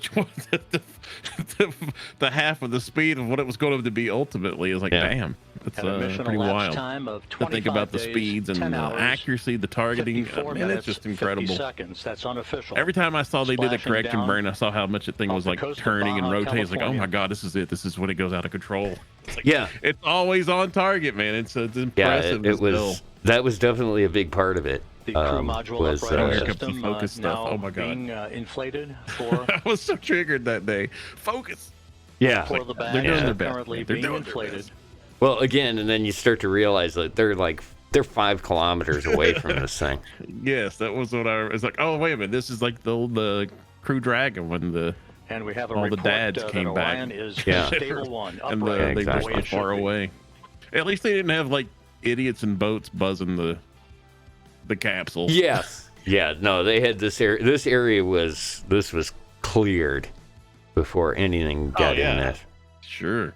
Yeah, and Once again, the other splashdown thing that's at really 11:40 surprising is a.m. how Central long it Time, actually 9:40 takes a.m. Pacific to Time, see a west of Baja, helicopter California, appear, after a because they're textbook that entry far, for from the Orion the area. spacecraft, bringing its 25-and-a-half-day mission to an end. Yeah. But And they just circled it for a long time. How long did they wait before they actually it was recovered it was over 2 hours, because that was kind of the thing with the stream is that I was sort of like, all right, I'm not going to sit here all damn day. And not only that, but then they were also talking about like when they actually put hands on it, it's going to be like 2 hours after that before they even bring the ship close to it. Yep. Well, which for me was like, all right, yeah, peace out. We're good on this. and last word we had, you sent me a schedule. Is it back in Florida now at this point? Yes. What was that schedule you sent me? I think so. I think you so, sent, like, but a little itinerary time frame that they had Mhm. put out. Well, Yeah, here it I've is. got this. Oh, wait a minute. These were for the launches. Yeah. that we were Actually, let me supposed to have bring today. that up, because that is actually a really nice piece of information that I found, and is super helpful for this. It'll be a little hard to see. Let me zoom it a bit. This is Spaceflight Now puts out this page here. spaceflightnow.com/launch-schedule. And definitely worth checking it out if you're interested in any of this stuff, because this is kind of what I've been watching for the last few days. And that's when I originally saw this, and it basically lined up that there was a Falcon 9 happening at 6 a.m. There was one at 4. Originally, this was supposed to be 421. In between that's basically when the window was. So, if you were expecting it to launch right at the time, maybe not. But yeah, this one was like 420, and then the other one was after it was at 450, I think, or 4. God, I want to say it was like maybe in 445 or something like that. But it was soon afterwards. And that was a big reason where I was like, all right, you know what, we could stream that. And I know I'd kind of mentioned it originally to you that we were going to do the two of them and, just talk in between. But it turned out that this one here, the Starlink that was scheduled for today, got pushed back to, right now to tomorrow. And the other thing about this that I like about this little this little tidbit of information. Let me bring it up to the. Can I do that? I think I have that set. Oh, has it got the original time still? Yes. Original schedule? Yeah. Well, no. This is updated now. For tomorrow. Okay. Yeah, it's updated now. Let me see. Is this it? Yeah, this is it. Here, let me. I kind of like this one better. I usually look at the one that Tim Dodd's website. Yes. Yeah, Everyday Astronaut. Yeah, Everyday Astronaut this is one's a little easier to great read. resource for that. Perhaps too. for my old man eyes, this might be. Well, here, easier. this might help a little bit. Let me. Well, you've zoomed it in nicely. I'm just saying the format on the NASA space site guy's website is Here we go. The screen. Easier on the old eyes. Oh, wrong one. But Tim Dodd has a nice little. They have a dynamic countdown. Like I can see when they're expecting T minus. He says T minus 24 minutes. That doesn't sound right at all. There we go. There's the whole thing in all its glory. At least as far as you can see there. I think I could zoom in a little bit more, but oh no, looks good. Good. That should cover it. But yeah, that's like I said, they have the other thing that I like about this and one of the things that started to get me a little bit like okay, we need to think about contingencies is when you start to take a look at down on the bottom here. They tell you when it's delayed. So like the one that went off this morning was delayed. It was supposed to go off on the 12th, then the 15th, and also the 14th. It was meant to go off. So it's the 16th, and you can kind of see how that progressed, right? And then this one that's going off. Oh, mouse, work with me here. This one that's going off that we're going to try to catch here, and we're kind of waiting for. Is this OEB-M Power 1 and 2 system that was being sent up. And this one was originally supposed to come out and delayed May, June, and August, and November, and December 13th was the original launch date, December 14th, and now here it is the 16th. So, again, this is kind of the trick in doing some of these streams is okay, we may not even see anything today. But that is the danger. Yes, they may either get within 20 minutes of the launch and scrubbed, it's or the fun. It's the 5 fun minutes before the launch, or at launch they might scrub it. So, it could be right at the moment too. Yeah, so that's exactly right. The thing about doing launches is that when they actually do happen, is there's definitely some risk in it not happening quite correctly, or how you hope it. The landing's a little different, right? There was no question that something was coming down. And how it came down and where it came down and all the rest of that might be a little bit, but I had a pretty good confident feeling that we were in good shape as far as the Orion craft, because like I said, I had watched a few of them come from upper orbit, and just amazing stuff watching that come in, especially that shot from the capsule looking upwards as it's coming through the atmosphere is amazing. It is just watching the, you don't ever see it on any of the video stuff there. And I'm hoping that it'll be coming out pretty soon. I want to really see the onboard camera stuff. We got some nice shots as it approached Earth, as it got close to Earth. Yep. And everything. I remember turning on the video that morning. Is like, wait, is that Antarctica? I'm just seeing white. Yeah. So I was like, what am I looking at? And it's like, oh my God, that's Antarctica. It's like coming in from the South Pole area and then heading up over Australia and then back over into the Pacific to come down. That was also odd for me. It's like, oh, a Pacific Ocean landing. You'd think they would have tried to figure out how to make it come in on the Atlantic side just for ease. Yeah. But I guess they take it how they can get it based on their windows and all that stuff. Yeah, I think that was a big part of it. And plus, I also see it as kind of, they're trying to make it more or less of a centralized location where things happen.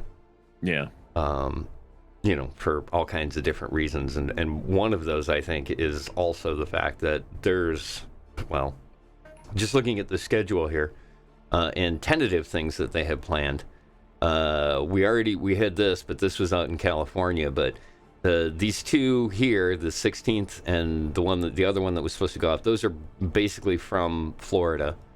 And then we also have on the 18th and 19th is the next one after the rescheduled one. And that's the Electron. Yeah. Rocket Lab guys, yeah. Yep. Rocket Lab is doing one of their things.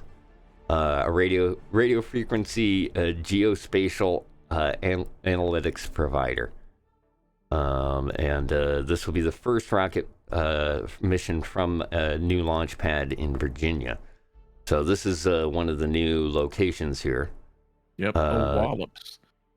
Yep, The Wallops facility, Island. Yeah. Mid-Atlantic Regional Space Port. I love the old Chamber of Commerce title for the launch. Virginia is for launch lovers. It's like, all right. Whatever it took. Guess. Whatever it took. That's what I thought too when I was scrolling through it originally. I was like, what is that? Yeah. And then, I forget the crazy names nowadays identify you as doing something different. Yep. But then right after that, okay, that's the 18th and 19th. Then after that, or around the 20th, we've also got this Vega C going off in Guinea. Yep, on the area Guyana.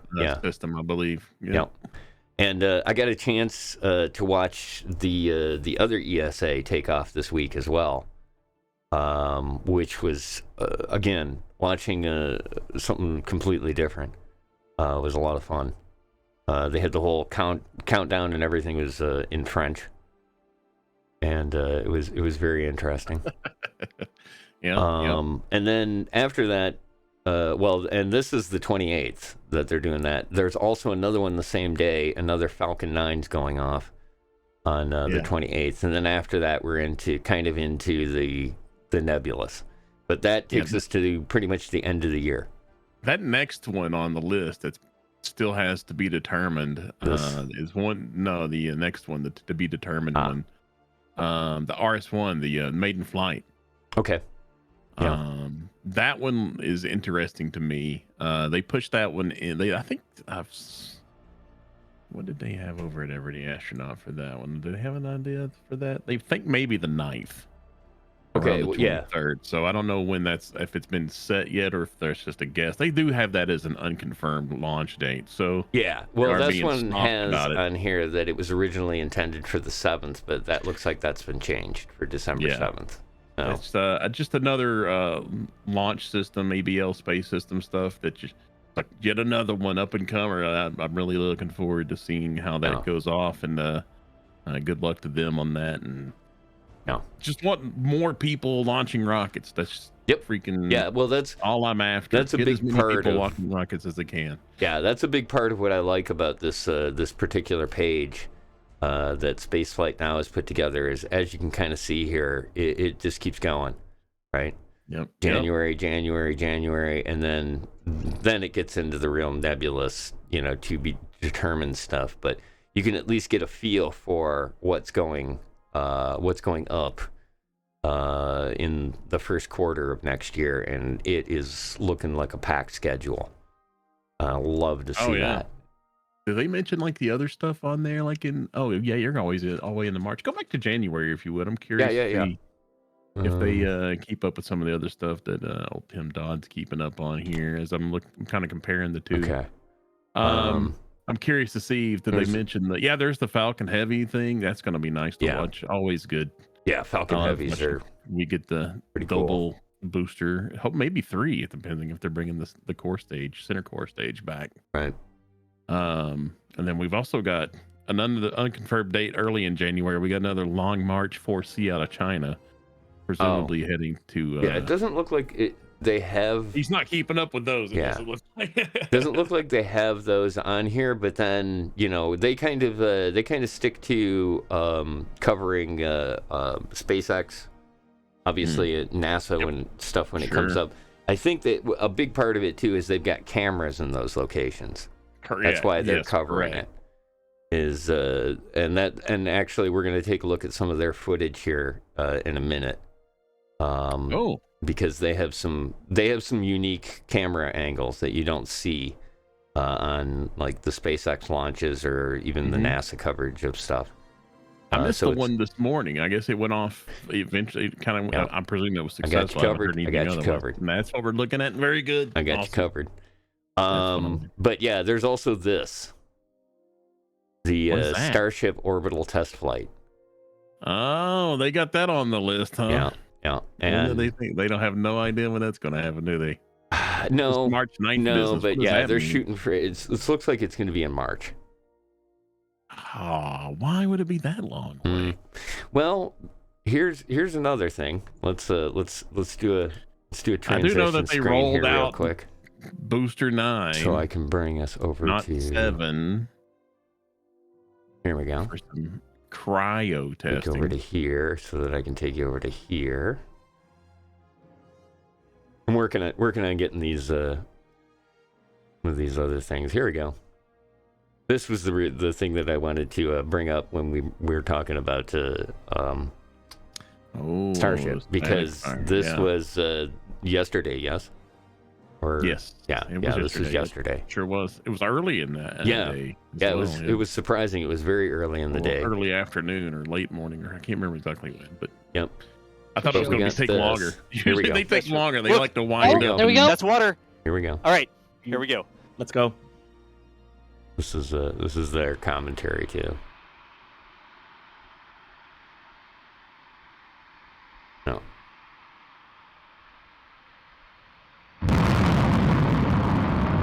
Nice. That's it. You got a whoop whoop. That's it. Yeah, the whoop whoop. They made a big deal about it. There Yeah. you go. Whoops in the echo. I didn't Yeah. hear much of an echo. I don't know where, unless they say in the second That whoop was is an echo. Since it was a single engine test, Yeah. I think that was confirmed by SpaceX. Maybe the second whoop was the echo. Yeah. Well, that, like I said, that was them And just kind of talking stuff. Yeah, and that's the what is it? What's the rocket? Jeez Louise, why can't I think of the name of it already? It's not the Merlin. Merlin's on the Falcons. What is the rocket, the engine name? Suddenly I can't. Yeah. And now you got me into Brain no work Yeah. right now. Yeah. Well, that's okay. It's so easy. It's just gonna. Well, whatever it is, the second one of whatever it is. Mhm. I know it's the version 2. They make that distinctive sound when they get shut down. So Yeah. that's where Yeah. the whoop comes from. Exactly. And I think this was the engine that might have gotten replaced. Wasn't that Starship that there was one of the engines, one of the bells looked to be damaged, like it lost a chunk off the bell, like a little just a little piece broke off around the rim. Oh, yeah. I think that was the static fire after they replaced that engine Let me or whatever they did. Let me get this in place here real quick. Because this was I wanted to show this as well, because this was something that you had sent me to take a look at, and I thought this was pretty neat. This is the drone coverage of Yes, of this the was static a fire. very cool angle. Yeah. Oh, come on. Of course. Loading. It's a good shot though. And It is. yeah, it was It's kind of great neat. use Like of I a said, drone. Yeah. it was kind of neat. They were talking about what the deal was with this quite a bit. A lot of people were like, "Well, I don't understand that." And it's like, well, there's a lot of things they could be doing with that footage, and one of them, of course, being the fact that they're trying to assess, like tiles and stuff like that might be an issue. Well, I mean, yeah, the ship, a lot of the ship gets obscured by the cloud that gets kicked up from Right. the launch, right? So at Yeah, least that way you were seeing if anything, might be able to get an idea if something pops off that you couldn't see initially. So That's pretty much what it is. It's a cloud generator. I yeah. mean, It's a great looking shot, though. I mean, it's Yeah. they did a nice Holy job crap. with that. Yep. Let's see. The other thing that I was going to bring up. Oh well, we can go quick.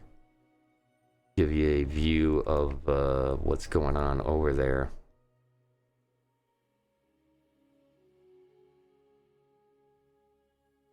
Once again, this is the live feed from spaceflight.com, and this is kind of their go-to camera. This is the one that they always use for the launch. And one of the things I like about it is they don't really have other cameras. They will sometimes switch to other feeds to show you stuff, but a lot of the time, especially when it takes off, this is what you see. Is this particular shot, which is, like I said, we'll look at if it rolls. We'll probably watch the SpaceX coverage on it. But this spaceflight.com is always another good one to have on if you got another monitor or just a separate window to watch, because they follow it all the way up. So you know, and the telemetry feed and everything that you get from SpaceX. Oh yeah, that's top notch. Yeah, that is that, and the other shots you get from them are just, you know, well, they're great stuff.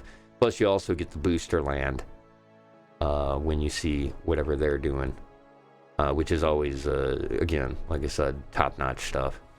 Indeed, and always worth checking on out. Let's see, another thing that I had here that we could take a look at. This is, and this was the thing that I wanted you to see, because I had a feeling you weren't going to get a chance to. So let's actually do this. I forget what the day is. Today's Friday, right? Yeah.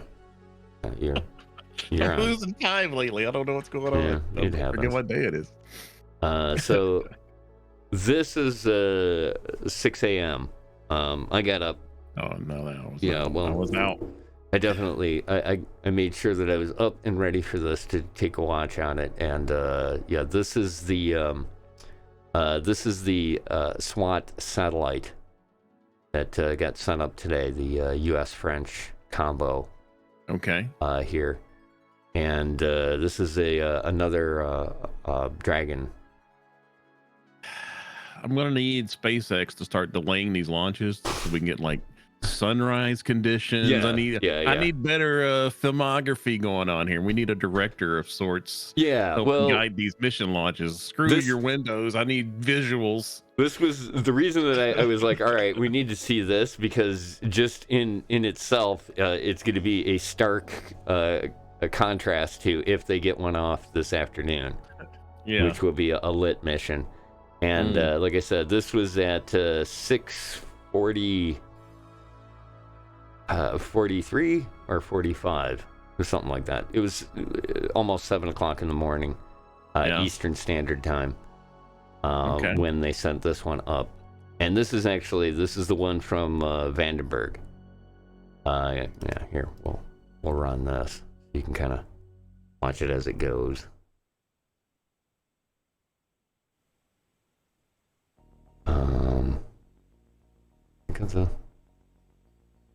Get the audio on it. Falcon 9 is in startup. Yeah, there we go. In startup. Love watching it dump the, make sure the pressure is all set. Falcon 9 is in transition to startup mode. The onboard. Oh wow, the back is already kind of falling back a little bit. Usually it doesn't fall back, and maybe I'm just the angle I'm used to seeing it from. Now closed to I feel like it doesn't fall back until right at Now launch. seeing the venting. I'm sure it'll fall back further. This one's spawn back, decreasing as that pressurization continues. 30 seconds. I wonder how many times did they say? Do you have any info on like how many times this booster's been used or anything like that? Yeah, this is the 6th trip for this one. Okay, that's not bad. It's not bad. Yeah, I thought this was a neat one. I think this did like 2 Starlinks, if I remember correctly. Here we go. Standing by for liftoff of the Falcon 9. There's the water suppression system, sound suppression water, and engine start. And liftoff of SpaceX's Falcon 9 rocket with the surface water and ocean topography satellite from Vandenberg Space Force Base in California. Everything looking good. Here's a great onboard camera view from the Falcon 9 as it climbs off of Space Launch Complex 4.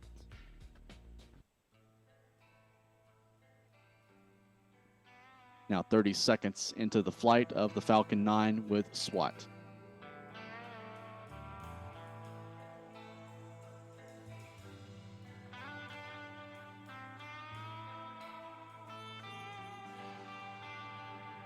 Falcon 9 now heading downrange. Again, it's pitching on a trajectory. Oh, wait, toward the this was out of southwest Vandenberg. from Vandenberg Yeah. Space Force Okay. Base to fly out Oh, over the that's Pacific Ocean. super dark there. I was like, Approaching why is T it so plus dark 1 at minute, 6 Falcon o'clock? 9 is now supersonic. Well, Yeah, we're talking another. It's 3 a.m. there. So, well, they were talking about the fact that this was 100% go, and that is incredibly rare for this hour there, because normally it is just fog. oh, okay, yeah. So yeah, it was a weird kind of morning that it, like, Now less than a minute. they remaining actually gave it until 100% cutoff clearance on the first on stage. the environment. The other part about this is that generally this is the only feed that you get. The call that the engine chill 'Cause down even on the Merlin SpaceX vacuum didn't engine run on this. The upper stage is underway. This is Positions NASA. that upper stage engine for its Yeah. upcoming burn. Because actually the About 30 SpaceX seconds feed was remaining just in the first NASA stage feed. burn. Those 9 engines are this producing morning. 1.7 million pounds of thrust.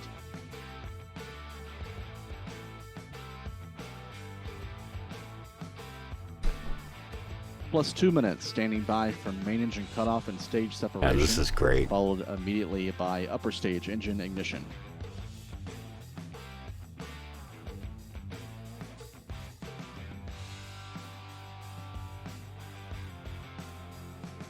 Here we go.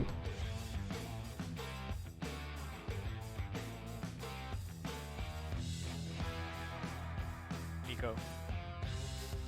Stage separation. Main engine cutoff. There's stage separation, view of the upper stage separating from the booster, and ignition. Ignition of the Merlin vacuum engine. That MVAC engine is now glowing red hot in the pre-dawn sky over Vandenberg Space Force Base, and there's ignition of the booster, firing 3 of its engines for a boost back maneuver. This maneuver essentially zeroes out the downrange velocity of the first stage and then reverses its course back toward Vandenberg Space Force Base to head for landing at landing zone 4. This burn will last about 30 seconds.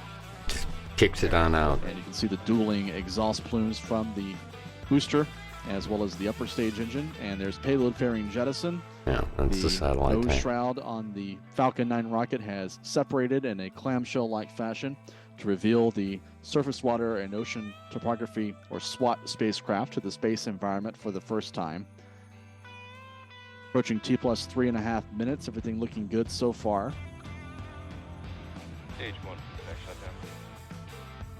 It was cool. I got a chance to watch, you were talking about Everyday Astronaut, and he did a thing on engines Merlin vacuum and engine the is engine producing cooling systems. More than 200,000 pounds of thrust. And so like that, this look that you see on there is actually, they're pumping the exhaust of the engine back into the engine. And that's why it's so dark here at the top, is that's where most of that is. You can just use that to basically use it as thermal protection, so that the engine doesn't, metal on the engine doesn't even get affected by it. So yeah, you kind of see it creeping its way down. That's great looking though. Again, this is another reason I love the camera work nowadays. You can see that going, and then I think we're pretty close. It's great because the other part of this is while you're watching this, you realize that the first stage is just falling right now. That's how far up it gets, is that it takes just such a long amount of time for it to come down. Yeah, it's basically what, 10 minutes from launch to landing of the booster. Yeah, that was my understanding. Yeah, pretty on the money every time. It's awesome. Well, yeah, that's the other crazy thing. It was another video I watched T with. plus 5 minutes, everything continuing to look good. So right now, the upper stage is firing its single engine to place the SWAT spacecraft into a low altitude parking orbit. About 3 minutes are remaining in this burn of the upper stage engine. Meanwhile, the booster has There deployed it its aerodynamic hypersonic grid fins and is now about a minute, less than a minute now, away from an entry burn that will again reignite 3 of the 9 engines on the first stage as a braking maneuver, a 3 retro of them. rocket burn to slow down as it dips deeper into the atmosphere, targeting a landing or return to landing zone 4 at Vandenberg Space Force Base for reuse. No. Yeah, it's just amazing. The fact that it's a, like, I guess 1,000 meters away from where it launches, basically. 6 minutes into the flight. Yeah. Where it ends Pretty up. wild. Heard a verbal call that the entry burn is underway on the first stage. Yeah, there it is. The visual evidence of that on the right, upper right, you can see the booster firing 3 of its engines. And then There's nothing. entry burn shut down. Now we just drop. Both stages are on. The graphic stuff is really cool That too remaining nowadays. until landing of the first stage. Back I at wish they had landing your zone soundtrack 4. for the landing. Yeah. 1071. Yeah. It is such it's so cool, and it's such a After debuting a crazy moment. I like the rock music going against it. Yeah. Yeah, it- like I said, one of the with things a when I was classified goofing around with spy it, satellite payload I was looking at a lot of the music and stuff that I could add to it. Vandenberg Space Force Base. But yeah, I really About 30 like seconds I like a remaining lot of the until stuff that I find landing there of on the first Epidemic stage. Sound for this. Landing burn is underway. We're seeing that now live in this view from NASA. Yeah, they're a great service. Yeah, like I said, I've been real happy with their stuff, and it goes well on. You know, you have to spend some time. You know, their interface isn't always the greatest, but Landing zone 4 coming into view. Yeah. But once you start putting playlists together and get a feel for it, And there's pretty nice. touchdown. Booster Ah, there we go. 1071 is I back just on can the never ground, not back be on Earth impressed. I know after a it's 7.5 no matter minute what. jaunt into space this morning. It is now safely back at landing zone 4, completing its 6th flight to space in its career. That's so good. All right, well, Stage 2 FTS is saved. this is new. Did they take us all the way and you get to see the payload deployment and everything, or? Yeah, this one, this is basically, I've found now that when I watch the live streams, generally I'll watch the whole thing, and it's relatively such a short period of time that you have to sit and watch, you know, something like maybe this, with nothing else going on. But they've done a really good job with the forward-facing cameras, and you actually get to see the payload head on out, which was one of the fun things in watching the one the other day with the lunar lander, the all-private mission that was sent out. Oh yeah. With the Japanese lunar lander on it. And watching that thing just kind of go was like, damn, that is on its way to the moon. See ya. Yeah, they're taking a little bit longer route to get there. Oh yeah. I was like, oh yeah, well, man, we'll be seeing footage of this thing going on the moon in a week or two. It was like, no, it's gonna be about a month. It's a big payload that they're sending, so they kind of trim down on that the push. the upper stage has achieved a nominal parking orbit after concluding its orbit insertion burn. And in this map, this tracking map shows the dogleg maneuver that was completed after the rocket initially flew on a trajectory toward the southwest from Vandenberg. It is now steered on a more southerly track out over the Pacific Ocean. So that dogleg has been completed, approaching T+10 minutes since launch. We saw the Falcon 9 blast off from Space Launch Complex 4, or Slick 4, at Vandenberg Space Force Base at 3:46 a.m. Pacific time, or 6:46 a.m. Eastern. For those of you watching in other places around the world, that's 11:46 a.m. UTC. Now about 32 minutes remaining until the next critical maneuver. That'll be a 5-second burn by the upper stage of the Falcon 9 rocket.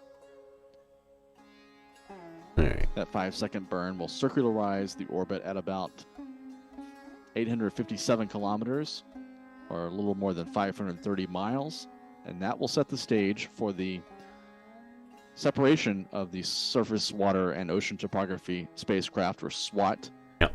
And that is where we're going. Wanted to kind of show this as well. Let's see if I can find it here. There it is. Did a nice job with Oh, you look. Oh, yeah.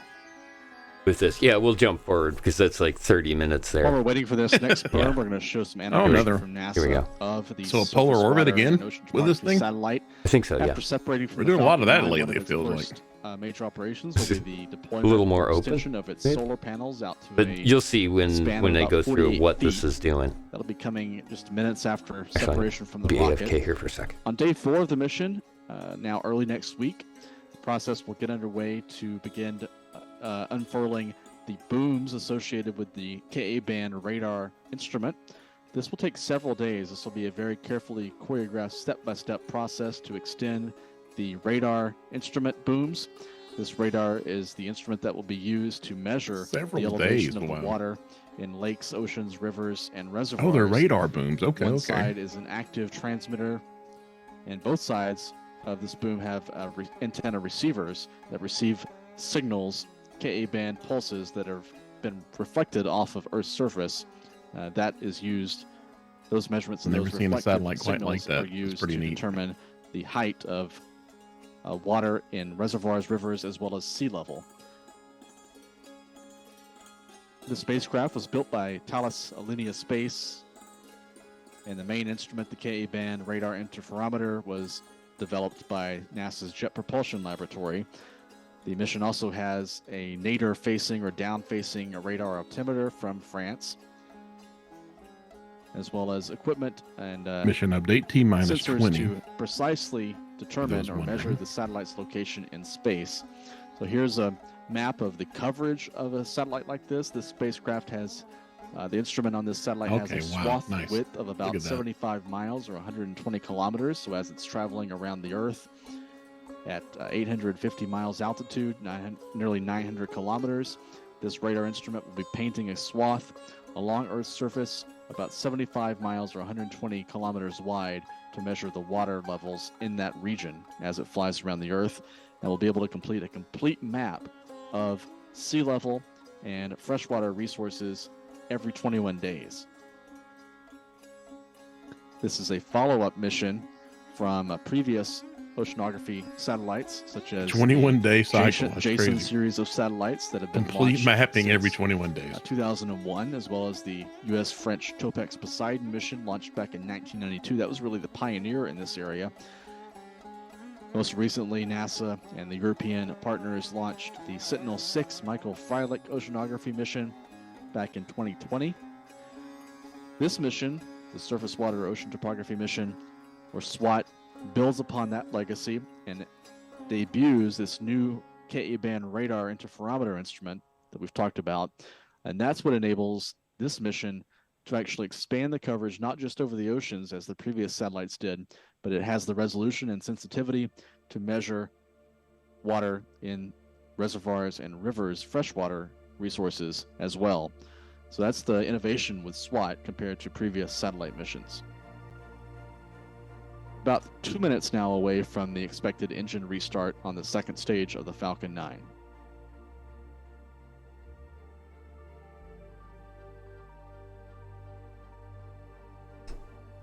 So yeah, it's a pretty cool mission. Very. And I thought it was real interesting to see what they're doing now. But yeah, there's that, and then let's see the other thing here. Long, there it is. All right. Jump forward to this point. This is 52 minutes Standing into by the for mission. separation of the Surface Water and Ocean Topography Spacecraft, or SWAT. We're now streaming some views from the Falcon 9 rocket's upper stage in orbit. It's flying north, approaching the Madagascar area.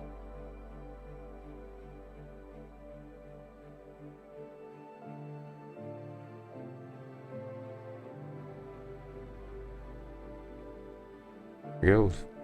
SWAT And there's spacecraft separation. The surface water and ocean topography spacecraft is flying free of the Falcon 9 rocket in orbit after a successful launch from Vandenberg Space Force Base in California.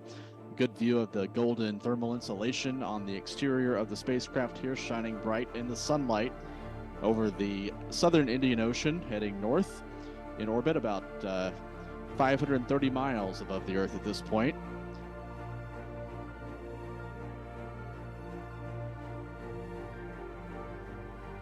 $530 miles. Wonder what's this standard orbit. Major orbital height steps. will One of be. the next major steps in the life of SWAT I think will be the deployment of the solar panels. That's expected shortly. yeah. Also, in the next basically the last 20 thing. minutes or so, I mean, it's like twice the ground distance of teams the. in France will take ISS, control of the right? satellite. They expect to receive the first yeah. signals from SWAT. Yeah, that's. Either through a I ground think they had station. said In the that next this few was pretty moments, much. there's a chance This for is where it's contact. going to However, be. the I think there's going to be expected some minor first adjustments contact, to it, but more not likely contact will a be huge change in the way that in its current location. What was the? I think I saw it. I think it was what's his face? Neil deGrasse Tyson. He does come out with some interesting things every now and Oh, then. yeah, to yeah. Basically, make you think. Like if you take like a normal, like a globe that we all kind of learned and grew up with in classrooms, and that kind of standard size globe, it's like where the ISS orbits Mm-hmm. is like 2 dimes thick. Yeah. Just put 2 dimes, lay them flat on the surface of a globe, and that's as high as the ISS is. Yeah. Yeah, it's crazy. Relatively speaking, that is insane to think it's that close. Yeah. It's just your whole sense of, your whole concept and relative of distance and things are just get so far out of whack so quickly. Yeah. When you start thinking about, those distances and things. Yeah. It's tough for Especially with people this to stuff. wrap their head around. Yeah.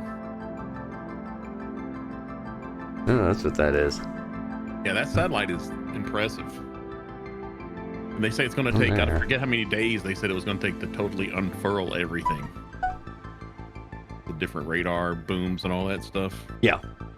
Pretty Yeah, wild. it's a really neat system. And I was again another one of those, like, I don't really know what it is. Like, I read what they're planning, but other than that, I have very little understanding of it, which is part of the reason why I really enjoy the whole everyday astronaut thing. Yeah. Just because that's where he came from. 2015 or something like that. Okay. He's only been doing it for a little while, and it all came from the fact that he bought a Russian cosmonaut outfit to goof around in, and then Yeah, was kind of like, the video of him doing that. Yeah. yeah, it's some great stuff. It's really, really fun. Definitely recommend it. That satellite was actually very impressive. It will complete a full cycle mapping of the entire Earth every 21 days. Mm-hmm. And it's using a new some new radar band technology, KE band or something like that. Yeah. And it's going to help map rise in all kinds of water, or lowering it. It'll capture water levels, rivers, lakes, oceans, everything with that technology. I guess that way they can keep track of where we're losing fresh water, where the sea levels are rising, stuff like that. But they're very concerned about. So pretty impressive technology. The fact that they can map the entire Earth with one satellite every 21 days. Pretty wild. Yeah. Yep. It's been late again. Well, I'm actually, it was kind of part of it here is that I brought up this, but let me bring up this.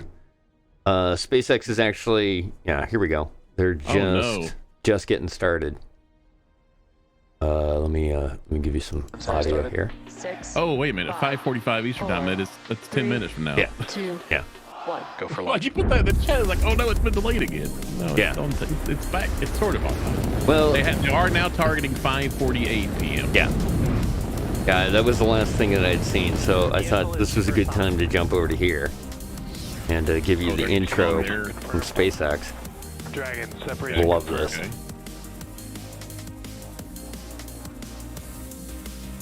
Yeah, that's good stuff. Stage 1 is transonic. Landing legs have deployed. Dude, I love seeing the Falcon head. Yeah. The fact that we don't get to see it all that often, when we do, Right. Yeah. Hello and welcome It's to our so webcast impressive, coverage man. of the O3B Okay, mPOWER here he is. mission for our customer SES. Today's launch marks SpaceX's 190th overall Falcon 9 launch Wow. and our 58th Well, launch there you of have it. I 2022. mean, you can see they're My name already is loading the Shiva, and I'm propellant, Space Operations everything Engineer else. Here at SpaceX. I'm joining you today So, from our this is looking headquarters good. in Hawthorne, California. And on your screen is a live view of our Falcon 9 awaiting its 5:48 p.m. Eastern Time launch from Space Launch Complex 40 at Cape Canaveral Space Force Station in Florida.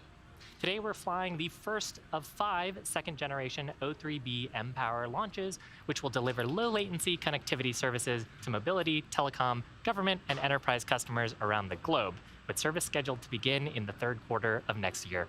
The O3B mPOWER satellites were designed in collaboration with SES and Boeing and will operate from the medium Earth orbit, or MEO, and that's about 8,000 kilometers away from the Earth's surface. So there you go. Second generation satellites will be joining SES's O3B mPOWER initial constellation of 11 high throughput and low latency satellites, What's insane as well as their is that extensive I can ground watch infrastructure. our stream, Let's your learn a stream, little bit more about SES and their mission. and it is 10 seconds ahead of me watching it live I know. myself I know. on YouTube. It's like, what the, why? No, sense. I ran into that earlier, and something else that this is a personal It's the moment observation. we've all been waiting for. A new Okay, we era can of get some connectivity is here. background here on this. With performance above all, But yeah, at the its NASA core, feed is like sometimes as SES's much as 30 seconds second-generation off. Medium Earth orbit system, O3B mPOWER, offers terabit level scale, Yeah, I don't the understand highest, most flexible I mean, I throughput, understand why NASA, low latency, if they're and relaying it. guaranteed reliability, making like it the we're watching satellite the system same of feed. choice when performance matters I should most. see a delay Whether it's between governments looking to enable critical to missions, watch your stream mobile network as operators opposed to me deploying watching it networks live including myself. It doesn't make a 5G, lot of sense to me energy right now. companies digitalizing their You operations, got that good or connection. world-class cruise Might be operators part of offering it, but- high-speed broadband Hooking you access up. to passengers at sea. O3B mPOWER ensures seamless operations and premium user experience.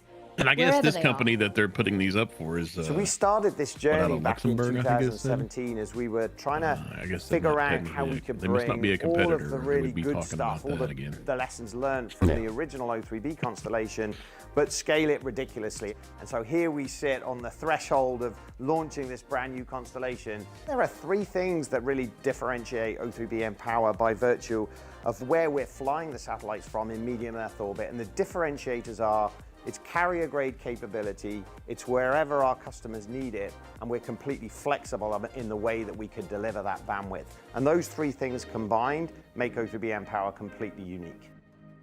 The first 2 satellites of our initial 11 will soon be launching into medium Earth orbit. 11. They will join SES's current O3B system at 8,000 kilometers above the Earth's surface, building on SES's pioneering legacy of empowering businesses, governments, and communities in some of the most difficult to reach places on I mean, Earth. just 11? With O3B mPOWER, we're Those taking are that rookie experience numbers. You got to even get those further. numbers up. O3B That's what I mean, mPOWER is it's scaled amazing. ridiculously from How the many original satellites O3B is constellation, and that means Starlink that in got up all right our now? Then Right now? those the are government in those are fixed not data, quite as big as we're able this to either. serve not just 10 beams per satellite, but Well, not yet. 5,000 Yeah, beams the per satellite. Starlink the number 2 of will probably be bigger. applications that Yeah, we can support little on bit. O3B mPOWER has just grown hugely, and all with the Yeah, what's that? ambition of Are they making going to sure replace that we're all the current supporting Starlink? I all guess of they're our not going to customers' replace all the networks current and all of their Starlink needs. with Starlink 2. How's O3B that going to work? mPOWER's secret lies be in the unique like combination this, of it'll the be most higher innovative up, satellites, different- industry-leading ground infrastructure, different and satellites advanced software entirely. systems, all developed you said, to they form a might be a little future-proof bit bigger, network, ready to bring too. an extraordinary But, level of yeah, performance the size to of this thing is satellite-enabled ridiculous. communications. Our journey with O3B mPOWER with SES began when we were presented with a Oh my very God, look at complex that thing. problem that we knew Yeah. a Was that the whole traditional satellite design right there? approach, a traditional satellite architecture simply wouldn't solve. It's We needed huge. to design a network Bigger in the than my sky. apartment. It's been a tremendous journey of invention. We're here in historic basically Cape it is. Canaveral, and we're just a short time away now from the first launch of O3B mPOWER. And actually, this is going to be the first of 5 launches that are going to happen over the next year or so. And I could not be more excited. And I hope in joining this broadcast, you're going to get to witness an incredible launch, but you're also going to get to share in the O3B mPOWER journey. That's good stuff. Yeah. Definitely living in the future. Yeah, like I said, it's good to see. It's definitely good stuff. Here's something that I learned. Just over 7 minutes Yeah. away from liftoff. So we're going to take a closer look at the vehicle that you see on your screen. The two-stage Falcon 9 vehicle stands 229 feet tall. That's slightly taller than a 21-story building. That bottom two-thirds of the vehicle is called the first stage, and sometimes known as the booster. Its job is to accelerate the vehicle through the Earth's atmosphere and into space, and then it will separate away from the rest of the rocket. Now, today's booster is flying for its 8th time, previously having supported cargo resupply missions 22 and 25, crewed missions 3 and 4, the Turksat 5B mission, Eutelsat Hotbird 13G, and 1 Starlink mission. Now, above the first stage, we have our second stage. It has a single Merlin vacuum or MVAC engine, and that ignites shortly after the stages separate. The second stage is what will ultimately carry the O3B mPOWER satellites to space. RP1 load complete. The satellites are safely enclosed inside the 17-foot diameter payload fairing, which is that large barrel structure at the top of the vehicle, the nose cone, right above the second stage. It's made of a carbon composite material, and it protects the satellites on their getting way your branding to on the orbit. fairing We'll jettison those cost fairing extra? halves approximately It probably does. I wouldn't doubt it. minutes and 20 seconds into That the was flight. watching the Now, for today's European mission, we've launch. got 2 spacecraft They on just board, painted it up. on It the second was stage inside that it fairing. was crazy, Each and payload then will talked deploy about at all of separate the art times, that was about going to be 6 minutes lost. apart from from each those other. I wonder how does burning how up. does the Of the two sales mPOWER how does the satellites sales on screen. operation work at Fairing SpaceX? halves Like supporting every other today's sales mission are operation that I flight can think of. One half So having you, flown you, for its you need a fourth rocket, time, you and the need a other you need a having, payload, okay? flying, We got this excuse me, package, for and we its got fifth this time package. today. I wouldn't doubt it. Now, you want your next to logo? the Ah, here we vehicle, go. we've got this Be large truss structure that's Here we called go. the This is good. transporter erector. You will also hear that referred to as the TE or the strongback. Let me, We use that to roll the let me vehicle bring out this to the in real launch pad quick. and raise it into the Okay. vertical launch position. It also has the important role of routing the vehicle's fluids, power, telemetry, and umbilicals from the ground system This is to the what rocket this has and the done. satellites. Now that'll continue until Falcon 9 transitions into the final stages. Looks like this of the booster has countdown been and busy. transitions to internal power and ultimately clears the pad. Oh, At neat. T-minus 0, liftoff. Okay. We'll retract. This is one of the things I Where'd like you on get this spaceflight from? now. Oh, this is- is spaceflight now? Yeah. Oh, those guys are good, man. I Just swear. want to call out there that we're beginning to pressurize. Yeah, it was like That's wild. spaceflight now because they always Falcon got the 9 counter preparation running, for retracting the strongback. and Keep they're an good eye about just doing this below stuff. the fairing, you'll see the clamp arms of So this is the TE. 8th We'll start to launch open in a those year and a half. around Yeah. Pretty T-minus wild. 4 minutes and 17 seconds. Yeah, it's impressive. Wow, it launched 2 crew missions too. Jeez. Back. There we Keep go. an eye just Oh. below the fairing. I got it you'll back. see the Oh, clamp we got it arms back. of the TE. We'll start to open those. I would have never around guessed that the T-minus fairings 4 were minutes reused. They and look- 17 seconds.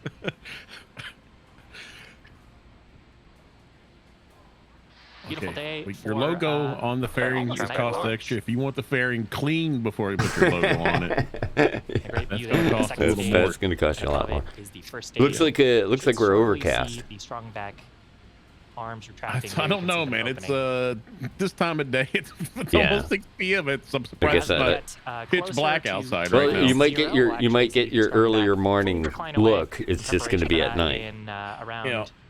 At excuse like me, what, just 6 o'clock in the after evening. T-minus 4 minutes. I know it's We'll see it's the almost strongback 5 here, begin and I've a looked short outside. recline It's away from the vehicle. getting pretty dark outside. Yep. Well, it's good. They're going to have this At the nice base of the strongback, lighting we've here in got the a hinge back. structure. Yeah, I think We'll it's use gonna be ground nice hydraulic looking. systems to pull back the strongback to a fully reclined position. They'll recline And even then- further at the T-minus 0 mark. Yeah, it looks like Is it. this going to be a barge landing? I don't remember. I don't think so, but They said it's Next going major due milestone east, coming up at so about maybe the it'll actually be able to T-minus 3 kick minute back mark. and come That'll back. be liquid oxygen let me loading see if complete let me on see if the first schedule stage. says anything about At that. this 'Cause point, we have fully loaded fuel on both the first and second stages, and we're Now see topping up here, liquid look, the oxygen strongback on is right both up against stages. the rocket here at Cape We have about 1 Canaveral, million pounds and of it won't kerosene fall fuel and liquid backwards until the oxygen at actual launch happens. Whereas in Vandenberg, Continue it was like topping kind of up. kicked back and There was a call out stayed there there. for It didn't stage fall one, back so any it's further complete. at all. We continue topping up that They liquid do things a little oxygen different. You on think they do first the and things the second same stage way, because regardless You would fly think. over Right. at an extremely You would cold think. temperature. But then Somebody's again, not colder following than the surrounding handbook. environment. then again, Starts to I'm boil I'm off. hanging out in the peanut So as it gallery, boils so off, I couldn't tell you what the hell they're gases doing. produces That's those right. white clouds you see Hey, around the I vehicle. am and we keep not topping it up. So in we get any the way, maximum shape, or amount of form. I power just and learned a therefore couple of days performance ago of the how vehicle the for the mission. basics of the rocket engine itself. So Look, if you're going to start launching rockets The next 2 or major 3 milestone, times a liquid day, every oxygen day loading from now complete until on the second infinity, stage. these You are going to can actually become see how jobs, cold right? Kingston is These are going to be on the second teenager stage jobs with at the those high school. white They're going to clouds be You're like, gonna learn hey, it. around it. come over here and push this To button answer for your us, okay? question, this is going down in the Atlantic Ocean on a drone Water ship. vapor clouds around Okay, the drone stage. ship. Yep. So we'll see that. That should be an Topped interesting. off. There's the puffage Yeah. from the rocket. Yep. So you know it's topped off now. I learned this morning too is that we'll see a big one here in a minute, and that's the umbilical cords being emptied. Yep. That's the point at which we're going. Beautiful view at the Cape. We were tracking no major weather constraints today. Sounds good. Stage 2 locks load complete. All right. Call out there that locks loading complete on There it the is. first Here's and where second it's dumping stages. it now. Yep. And that white gas cloud you're seeing is actually us venting the lines of the transporter erector, clearing out any propellant that is in the lines that is being routed to the Gas vehicle. launch closeouts. All right. I think this is. Next major milestone coming up at T-minus 60 seconds. Let's do That'll this. be when Falcon 9 transitions into startup. That means that its internal flight computers will have taken over the launch countdown. They'll continue to have control of the vehicle through the rest of the mission. At T-minus 2 seconds, we'll light those Merlin 1D engines in preparation for liftoff.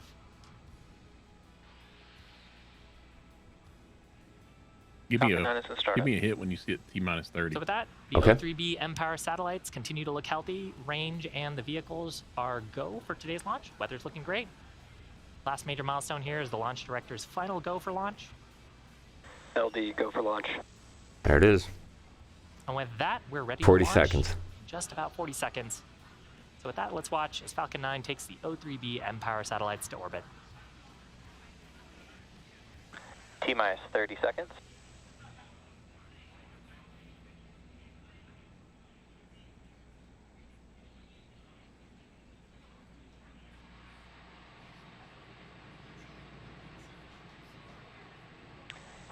Seconds. T-minus 10 seconds. 9, 8, 7, 6, 5, 4, 3, 2, 1. Engines full power. And liftoff of SES mPower. Go Falcon 9. There it goes. Go SES. Hell yeah.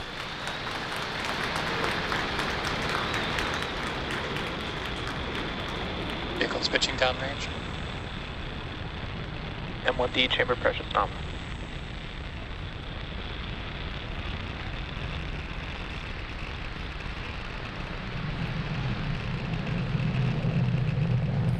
The rumble that comes in. Yeah. Are you hearing that? Yeah.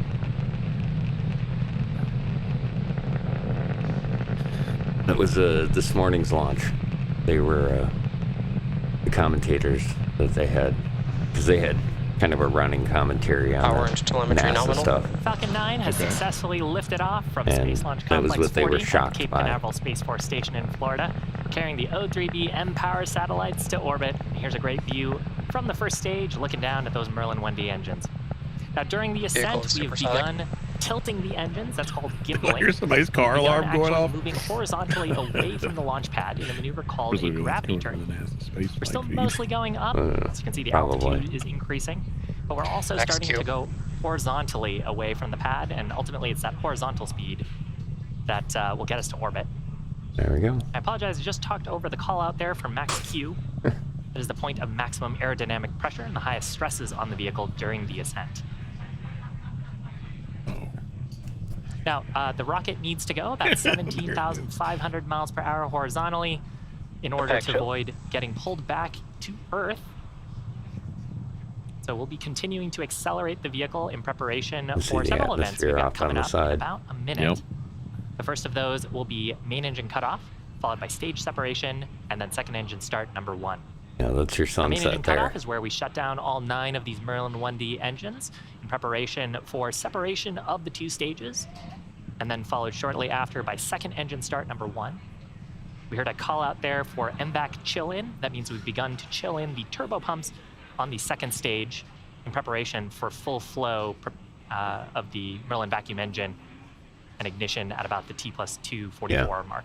Yeah, the Again, chilling coming up, is main engine cutoff, followed by stage super separation, important here. and then Yeah. SES-1. Looking good. Looking good.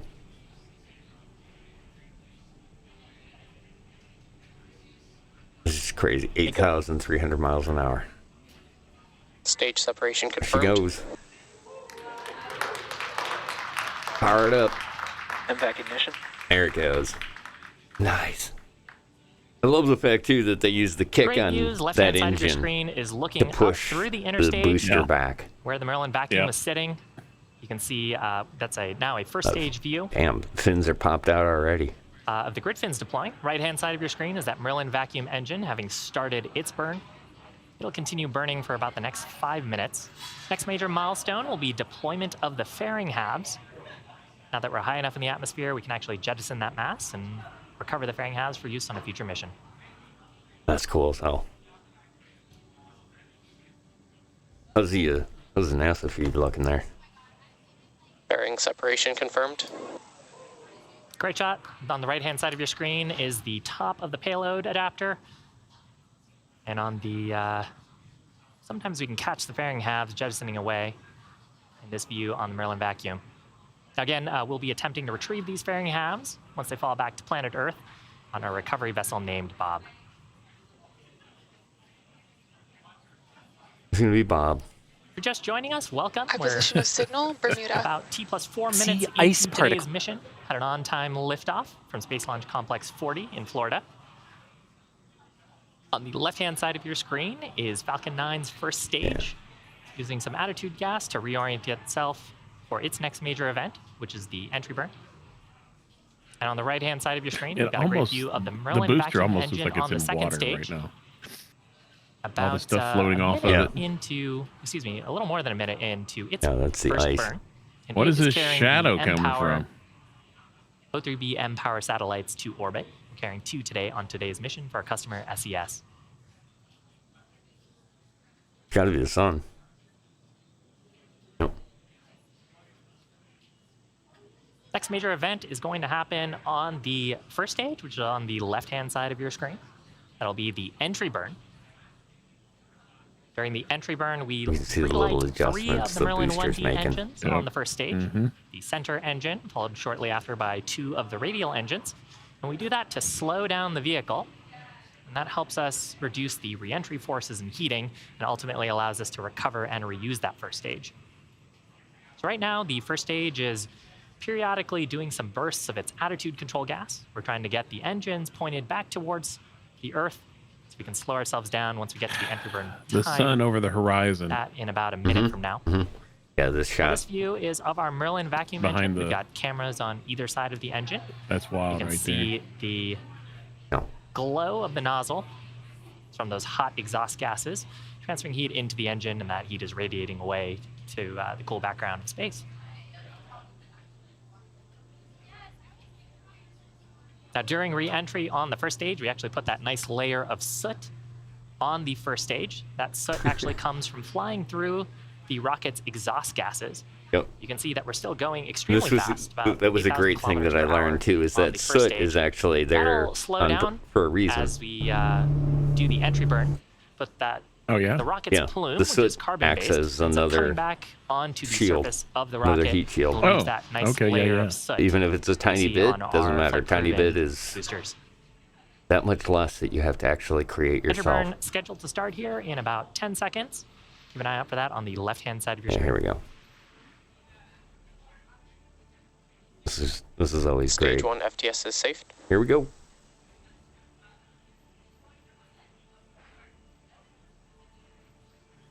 Stage 1 So they're entry gonna burn cut the startup. speed down about half. Yeah. Successful entry watch burn that startup. booster This speed burn just lasting just about a drop. little over 20 seconds. There it goes. You can see that our speed is Dropping rapidly down. decreasing. It's neat too. Yeah, in the this, second sunset. That's crazy. Stage 1 Yeah. entry burn shut down. Wow. And shutdown of those 3 Merlin 1D engines. Again, we do this burn to help with reusability. It didn't cut And down really, by half. reusability is the key to lowering the cost It's moving, of though. spaceflight. That Damn. enables more investments in critical scientific picking up research speed and again. missions like today's payload.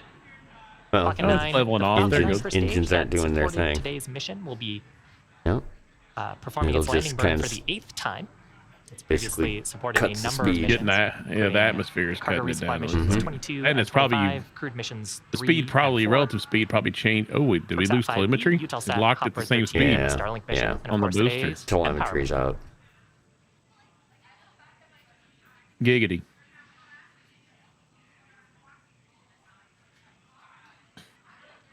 Next major Yeah, we've lost event camera. They've lost the camera from it. Yeah. is actually shutdown of the Merlin vacuum engine Stage 2 that we FTS see is safe. on our screen. Should pick back up in a second, I would think. They're gonna want to put it back up. Ah, that's such a great shot there. I don't think they have it right now to put it back up. The Well, Merlin no, they engines don't. are optimized for It'll thrust be up in. if they got it. Back shutdown. They're optimized Alright, for we're almost thrust at in the vacuum of space. They secondary actually have an engine extremely cutoff right long here. nozzle compared to the Merlin 1Ds. We had our call out There she there goes. for shutdown on Nominal the orbit insertion. on the Merlin vacuum engine, as well as a call out of nominal orbit insertion. Now it sounds like we're having a little bit of telemetry issues with the first stage. Should have started its landing burn at about Yeah, the they T haven't plus even switched 80 to the drone excuse ship me, T plus 8 camera minute yet. 24-second mark. Expected loss of signal. Okay. That's not good. So the landing burn sequence, we start a single Merlin engine on the first stage. And by now, hopefully we would have landed on our drone ship. We'll see if we can get some more information from the launch team once we get telemetry back. Checking SpaceX's Twitter. So at this point, the mission is not over yet. We've just completed the first of 3 burns on this Merlin vacuum engine on the second stage. We're in our first parking orbit. Our next burn coming up on the second stage. We're experiencing will be an coming up after extended this loss coast of phase. signal. We'll ignite Yeah, for a it's second time for a correct. short burn. Sounds like it's and then a third burn This will be after the that, first a time little we've had longer an anomaly so we'll see with you a back here in booster in about a the long time. I 27 feel minute like mark if there is one. for second engine start number 2. We don't know what I don't know what the weather's Back in out about like 17 out there where the drone ship's at. Meantime, Presumably, enjoy it's Space in, Tunes. Yeah. they wouldn't put it out in a place that's got weather. Well, thing about this is that they just crunched the timeline too, so that'll be pretty much it at this point, and we'll just have to wait and find out what happened there. I would say they'll be pretty quick about it. Oh yeah. If anything goes wrong, they're pretty good about letting us They know. may have already mentioned it on their live stream. I'm not listening to their live stream either. I'm listening to the NASA Spaceflight guys. That's what I'm on. But they're going to be focused on the payload too, so I don't know. Yeah, well, again, that's really booster thing would be bad. Obviously, you lose the booster, but getting the payload up is the whole goal here. Do they know how long it is until the next burn and cutoff and all that stuff is for the The Seems like it's booster? a good waste. There's going to be a secondary. The secondaries, I think he said it was like a half hour or 20 minutes at least. So I'm not even going to, we won't be covering that. Yeah, no. But yeah, interesting. Like I said, that's always part of doing this. It's just like playing the game. That's true, yeah. Sometimes, Get that 3% chance of something happening. You hit that weird anomaly and something goes wrong. You don't have anything on it. But yeah, that was very cool. It's good to see it. Good to see it off and on its way. And well, again, stuff like that keeps you humble. So that's right. There's that.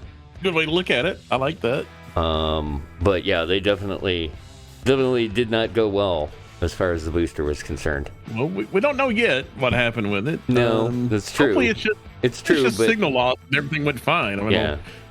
But it seems like something. Yeah, the SpaceX feed was pretty much like, it should have landed by now. And we still have lost the signal. So either they just had something faulty on it as far as the signal connection goes, but it would seem odd that they have lost the signal from the rocket and the ship. They're not that showing. Seems odd to me. They're not showing the drone ship. So yeah. And they do have a tendency to not show immediately what's going on. Why should you? Yeah. Why should you? They'll come out pretty quick because they know everybody. They're gonna. I'm sure they're. I can only imagine the Twitter responses already. Yeah, everybody will be people hitting them up like, speculating what on it. happened? What happened? Yeah. Oh, that's instant. That is, yeah. The Twitter. It doesn't take long if you click on Oh, the actual. hey. Oh. It landed. I'll be damned. Here, let me get this over here. It actually landed. There it is. Or, and then they cut the feed on it. Holy crap, dude! That is so good. Oh, there it is. There it is. Hot damn. Man, I gave up on it. But no, that is definitely the drone there. It looks like it's raining out there. It is weather. It's weather kept the loss of signal. Yep. Yeah. Wow. Let's see. I don't know. They're not updating on the SpaceX thing. So, yeah, that was NASA space flight that I got the actual look at it there.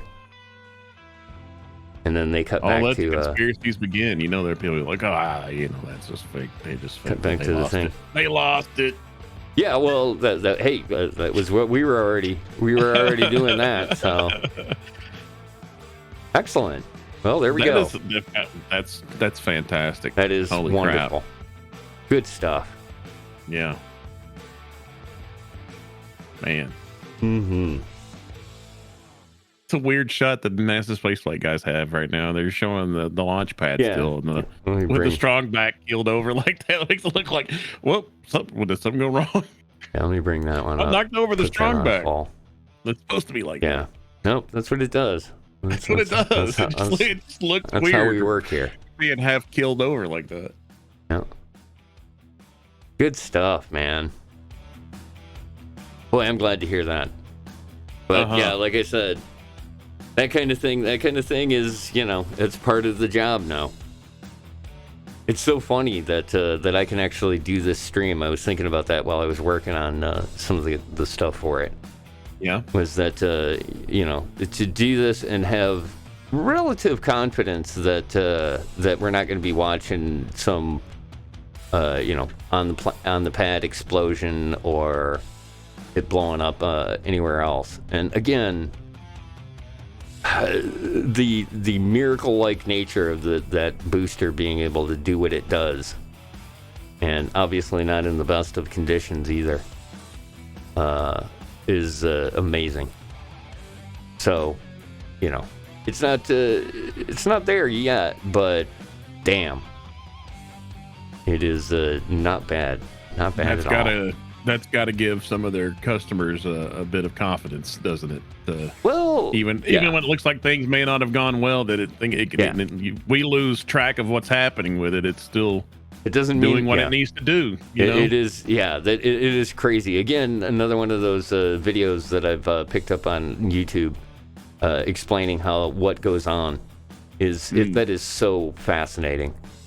The way that it just basically it rolls its GPS and its altimeter, and it figures out what it needs to do in order to get onto 10 meters.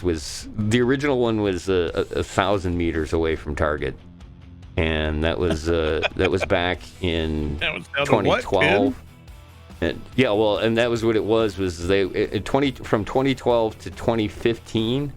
It went from 10 meters, or it went from 1,000 to 10 meters. That is unbelievable. Oh, that's 30 feet still. That's crazy. Still, but in that period of time, that's how much better they were able to get the targeting in place. Yeah. And as you can actually see here, there's the other one. For tomorrow? Yeah. That was the other one that was supposed to run tonight. It was supposed to launch. Oh, it's over at the other. Okay, I see. Yeah. And they're prepping that bad boy up to do the same thing. Except for, the opening of the launch window is I think the same time. It's 4:30ish, 4:20, 4:30ish. Okay. Mm-hmm. Man, it would have been awesome if they could have pulled. It would have been nice. It would have been nice. But again, it's kind of like the Artemis thing, where it's like, all right, well, you know what? If you say you got to wait, then do that. Did they say why the one got delayed till tomorrow? Did they ever give a reason? No, I don't remember them actually giving. I wonder a if it was the weather for the landing zone. Maybe, yeah, maybe. I don't know. I didn't quite catch that. All I caught was, okay, now I got to change a bunch of stuff. That would also explain why they delayed the one we just watched by an hour or 90 minutes or whatever it was. So could be. Yeah. Again, it's just peanut gallery look at what it could be. Oh yeah, well, 100% speculation.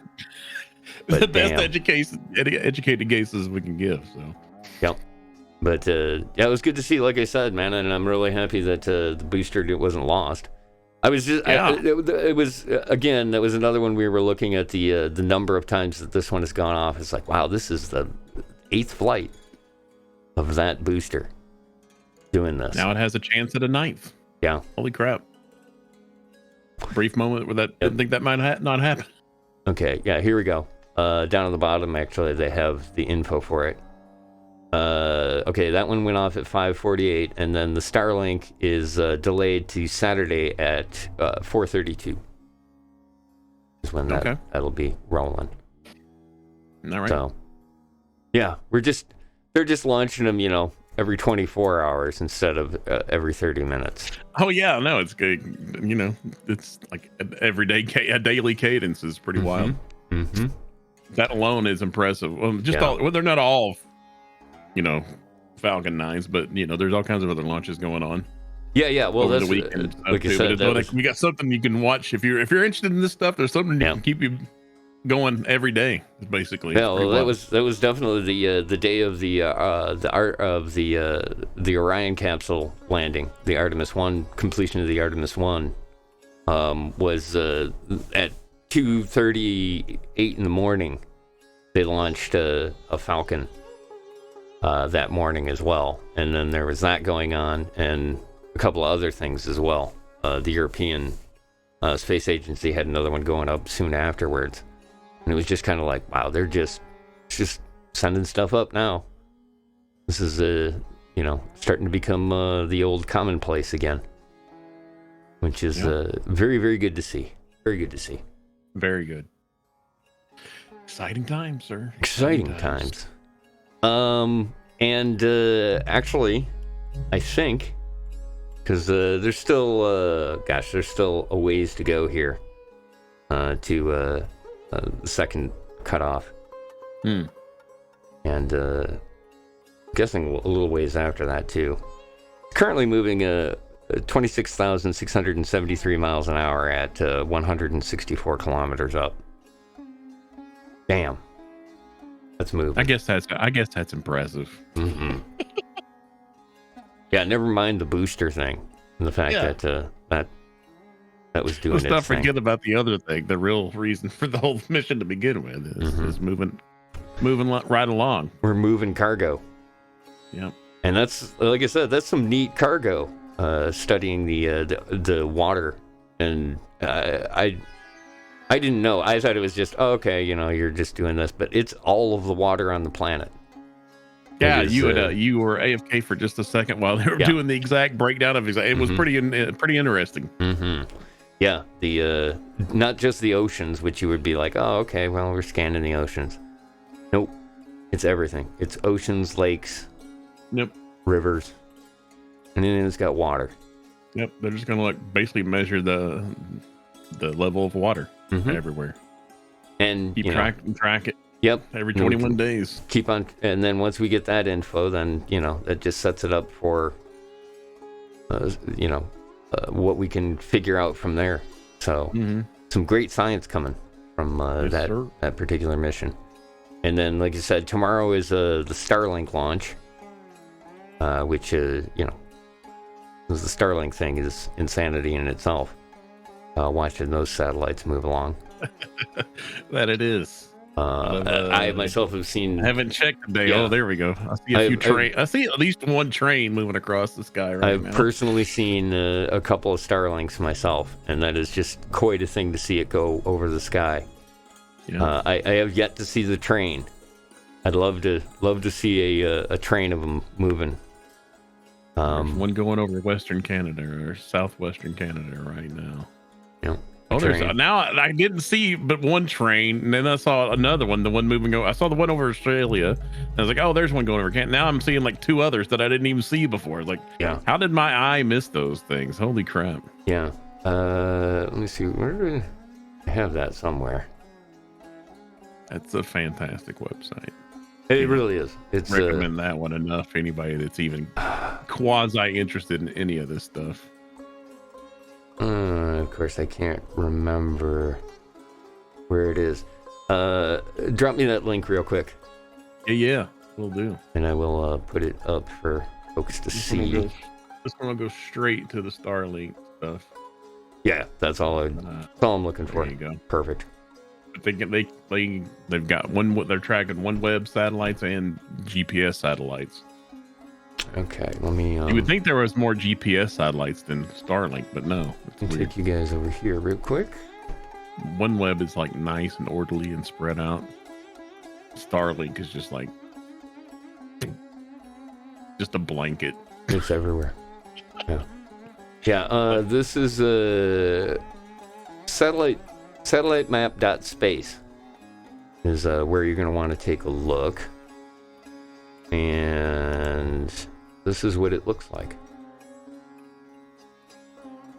There we go. That is a live feed of what is currently happening around the globe. All the white dots you see, these are all Starlink satellites. And there's also a legend with this. It's really a fascinating site to pick around because this is the Starlink. Here's the OneWebs. You can see kind of how these are set up. Mm-hmm. And they're in a little bit higher orbit. And then the GPS, you have to actually scroll out a ways. There's the entire GPS globe. Oh, I didn't even do that. Yeah. Oh my God. Yeah, there's so many more. Yeah. I didn't realize how far out those things went. It's really, really neat because you scroll in and scroll out on it, and you can basically see it. And then as you scroll in closer, it gives you the exact which one these are, their names, where they're located. No wonder my GPS sucks. Those things are so far out, man. Why can't we use like Starlink satellites for GPS? Here's the one. Give me a little more blanket coverage. Same thing. You scroll into a certain point, and it gives you the name. Yeah, it's wild. The distance of it. And then, like I said, the Starlink ones are just crazy. Indeed. How many now? But yeah, I'm trying to find. What did you say that was in Canada? There was one that was going over something. You can see it. If you scroll out, sometimes you can see the pattern. If you zoom in and out, you can see the patterns. There's a line right there. Yeah, and there's a couple that's coming across the northern right Pacific. Here, like this. Like if you were in this area right here, you would see these in a train running across the sky. It's so crazy too. Like I said, that and the ISS tracking apps that you can get for your phone are amazing. Because again, that was in October. In October, I watched every night. You could watch it basically starting. Like the first day, it was like right around dusk. Second day, it was a little bit later and a little bit later each time. But for almost an entire week, I would go out and watch the ISS go screaming over top of the sky. Yeah, if you scroll around the globe a little bit, maybe zoom in a little bit and then scroll around, if you find the ones that aren't white, but that are green, one's the ISS, and then the other one is the Chinese, the CSS. Yeah, you can find them. There's one of the filters. One's over the middle of it's coming up on India right now, the southern tip of India, the ISS is. Yeah, one of here it is. Chinese one's over Malaysia. Yeah, right there. Indonesia, whatever all that is over there. No, that isn't it. It's over here. That green dot, the southern tip of India is. This one right here? Yeah, there you go. That's the CSS. That's the Chinese station right there over the Indonesia area. Okay. But that one right there on the southern tip, coming up across Sri Lanka and stuff. Yeah, 419.8 kilometers. The ISS, yeah, right there. You can probably see it. There you go. Yeah. Yeah. Just amazing. Like I said, the tracking stuff that they have nowadays is just, it's incredible. Mm-hmm. what you can see and what you can work with. Once again, that was a satellite map. .space. And then every now and then you can see, like, if you're scrolling around, you'll see like a little elliptical thing will pop up, and that's like basically something is re-entering. Yeah, the atmosphere. The and red. Like, anytime you see these reds, and especially with the Starlink stuff, a lot of the cases, and there seems to be a lot here over the U.S. right now. But yeah, these are all, they're dropping out of orbit. No, not those red dots. No. Those are just those things you're seeing there. Those are the satellite stations for Starlink, the base stations, the ground stations. Okay. They'll be an elliptical that flashes yellow and red. There's one over Western Europe right now. If you stroll around in Western Europe, you'll see like little yellow and red flashing elliptical. There it is. That's where something is coming back in and re-entering. Yeah, I thought I had seen on the legend that these are ones that are falling out of orbit. Now, when they actually wait a minute, fall, what is that? is something different. See. If it's square and blinking like that, yes, that's you're zoomed out further than I was. If you scroll in a little bit more, it turns into an elliptical. That's that. Yeah, that's showing where it's coming down at. Yeah, it's like it's. But yeah, these other ones here, the small red ones, these are ones that are they're just not in position correctly for one reason or another. They're either going up or down. But yeah, whenever one is actually going to burn up, they always they'll do it like this, where they highlight it, have it flashing, and then they show you where it's burning up. So you'd actually, you're in this region here, you'd be able to probably see it streak across the sky as it comes in. Pretty cool. Yeah, it's neat stuff. And definitely another one of those great sites.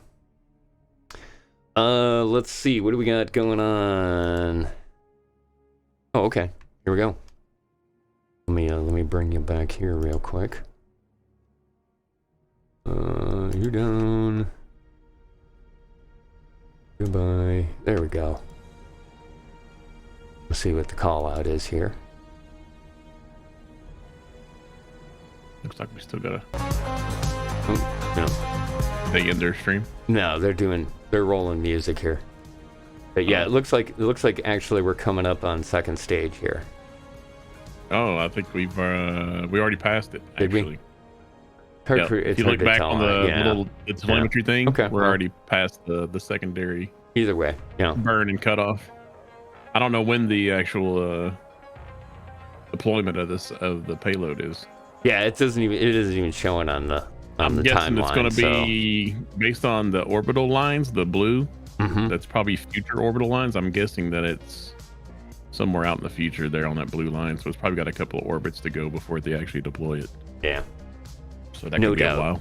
No doubt. Yeah, like I said, I had a feeling that that was pretty much, once we got through the launch sequence, this one was going to be a little longer to get it up and going. But yeah, I think that puts us in a good place to wrap it up. I agree. Yeah, I think you're right. A big thank you to you, sir. Oh, and thank you for having me. Yeah, man. I was kind of hoping that we would get a chance to actually do a live stream launch, because we did it on the radio, which was fun. But as you find when you go looking for streams, it's hit or miss sometimes. As far as whether you're going to get anywhere near an accurate time that you're looking at it. But in this case, hey, it just so happened that it all kind of worked out, so that was good. Yeah, stick around. I actually got something here for the close of this. All right. We'll roll the close. And while we're doing that, I want to say thanks again to everybody for joining me for more of the HC Space stream stuff. And also, obviously, the playing around with Mars Horizon. Having a lot of fun with that. And who knows what the future holds. All we know is that it's in the future. So, thanks again, Hick. I really appreciate you stopping on by and hanging out with me on the stream. It definitely gives a lot more insight than I could have thrown out there.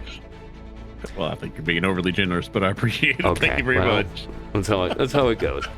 Don't forget, guys, you can always check out some other stuff that I got going on over at my YouTube channel there. youtube.com/@AtomosCLU.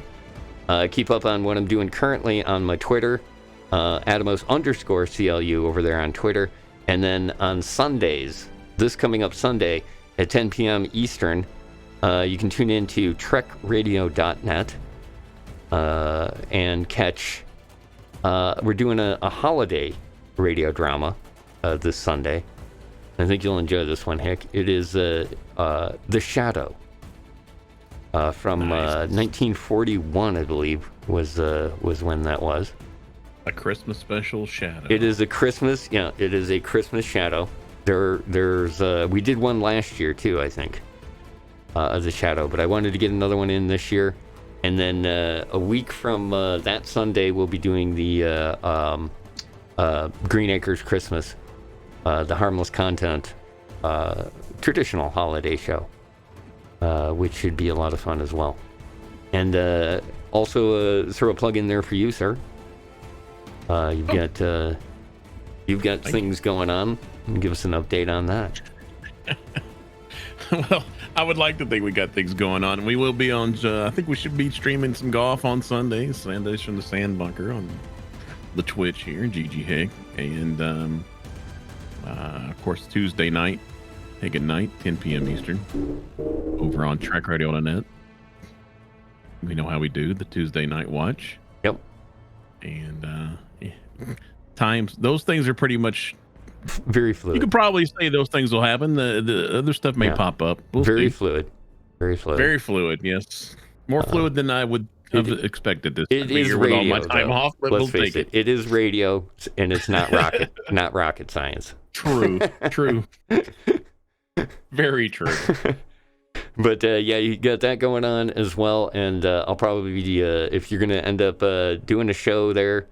Don't forget, folks, you can tune on into TrekRadio.net anytime during the day, starting at usually about 10 a.m. to noon Eastern, and catch Blind Bat and what she's calling Tinsel Tuesday, or the holiday edition of her show, which is usually just a moderate 10 to 12 hour show.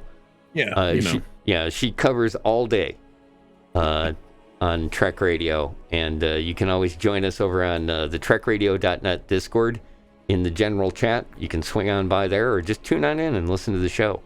At 10 p.m. is when Hick jumps on, and he does all the news that's fit to have an adult beverage too, covering all kinds of great stuff, like he said.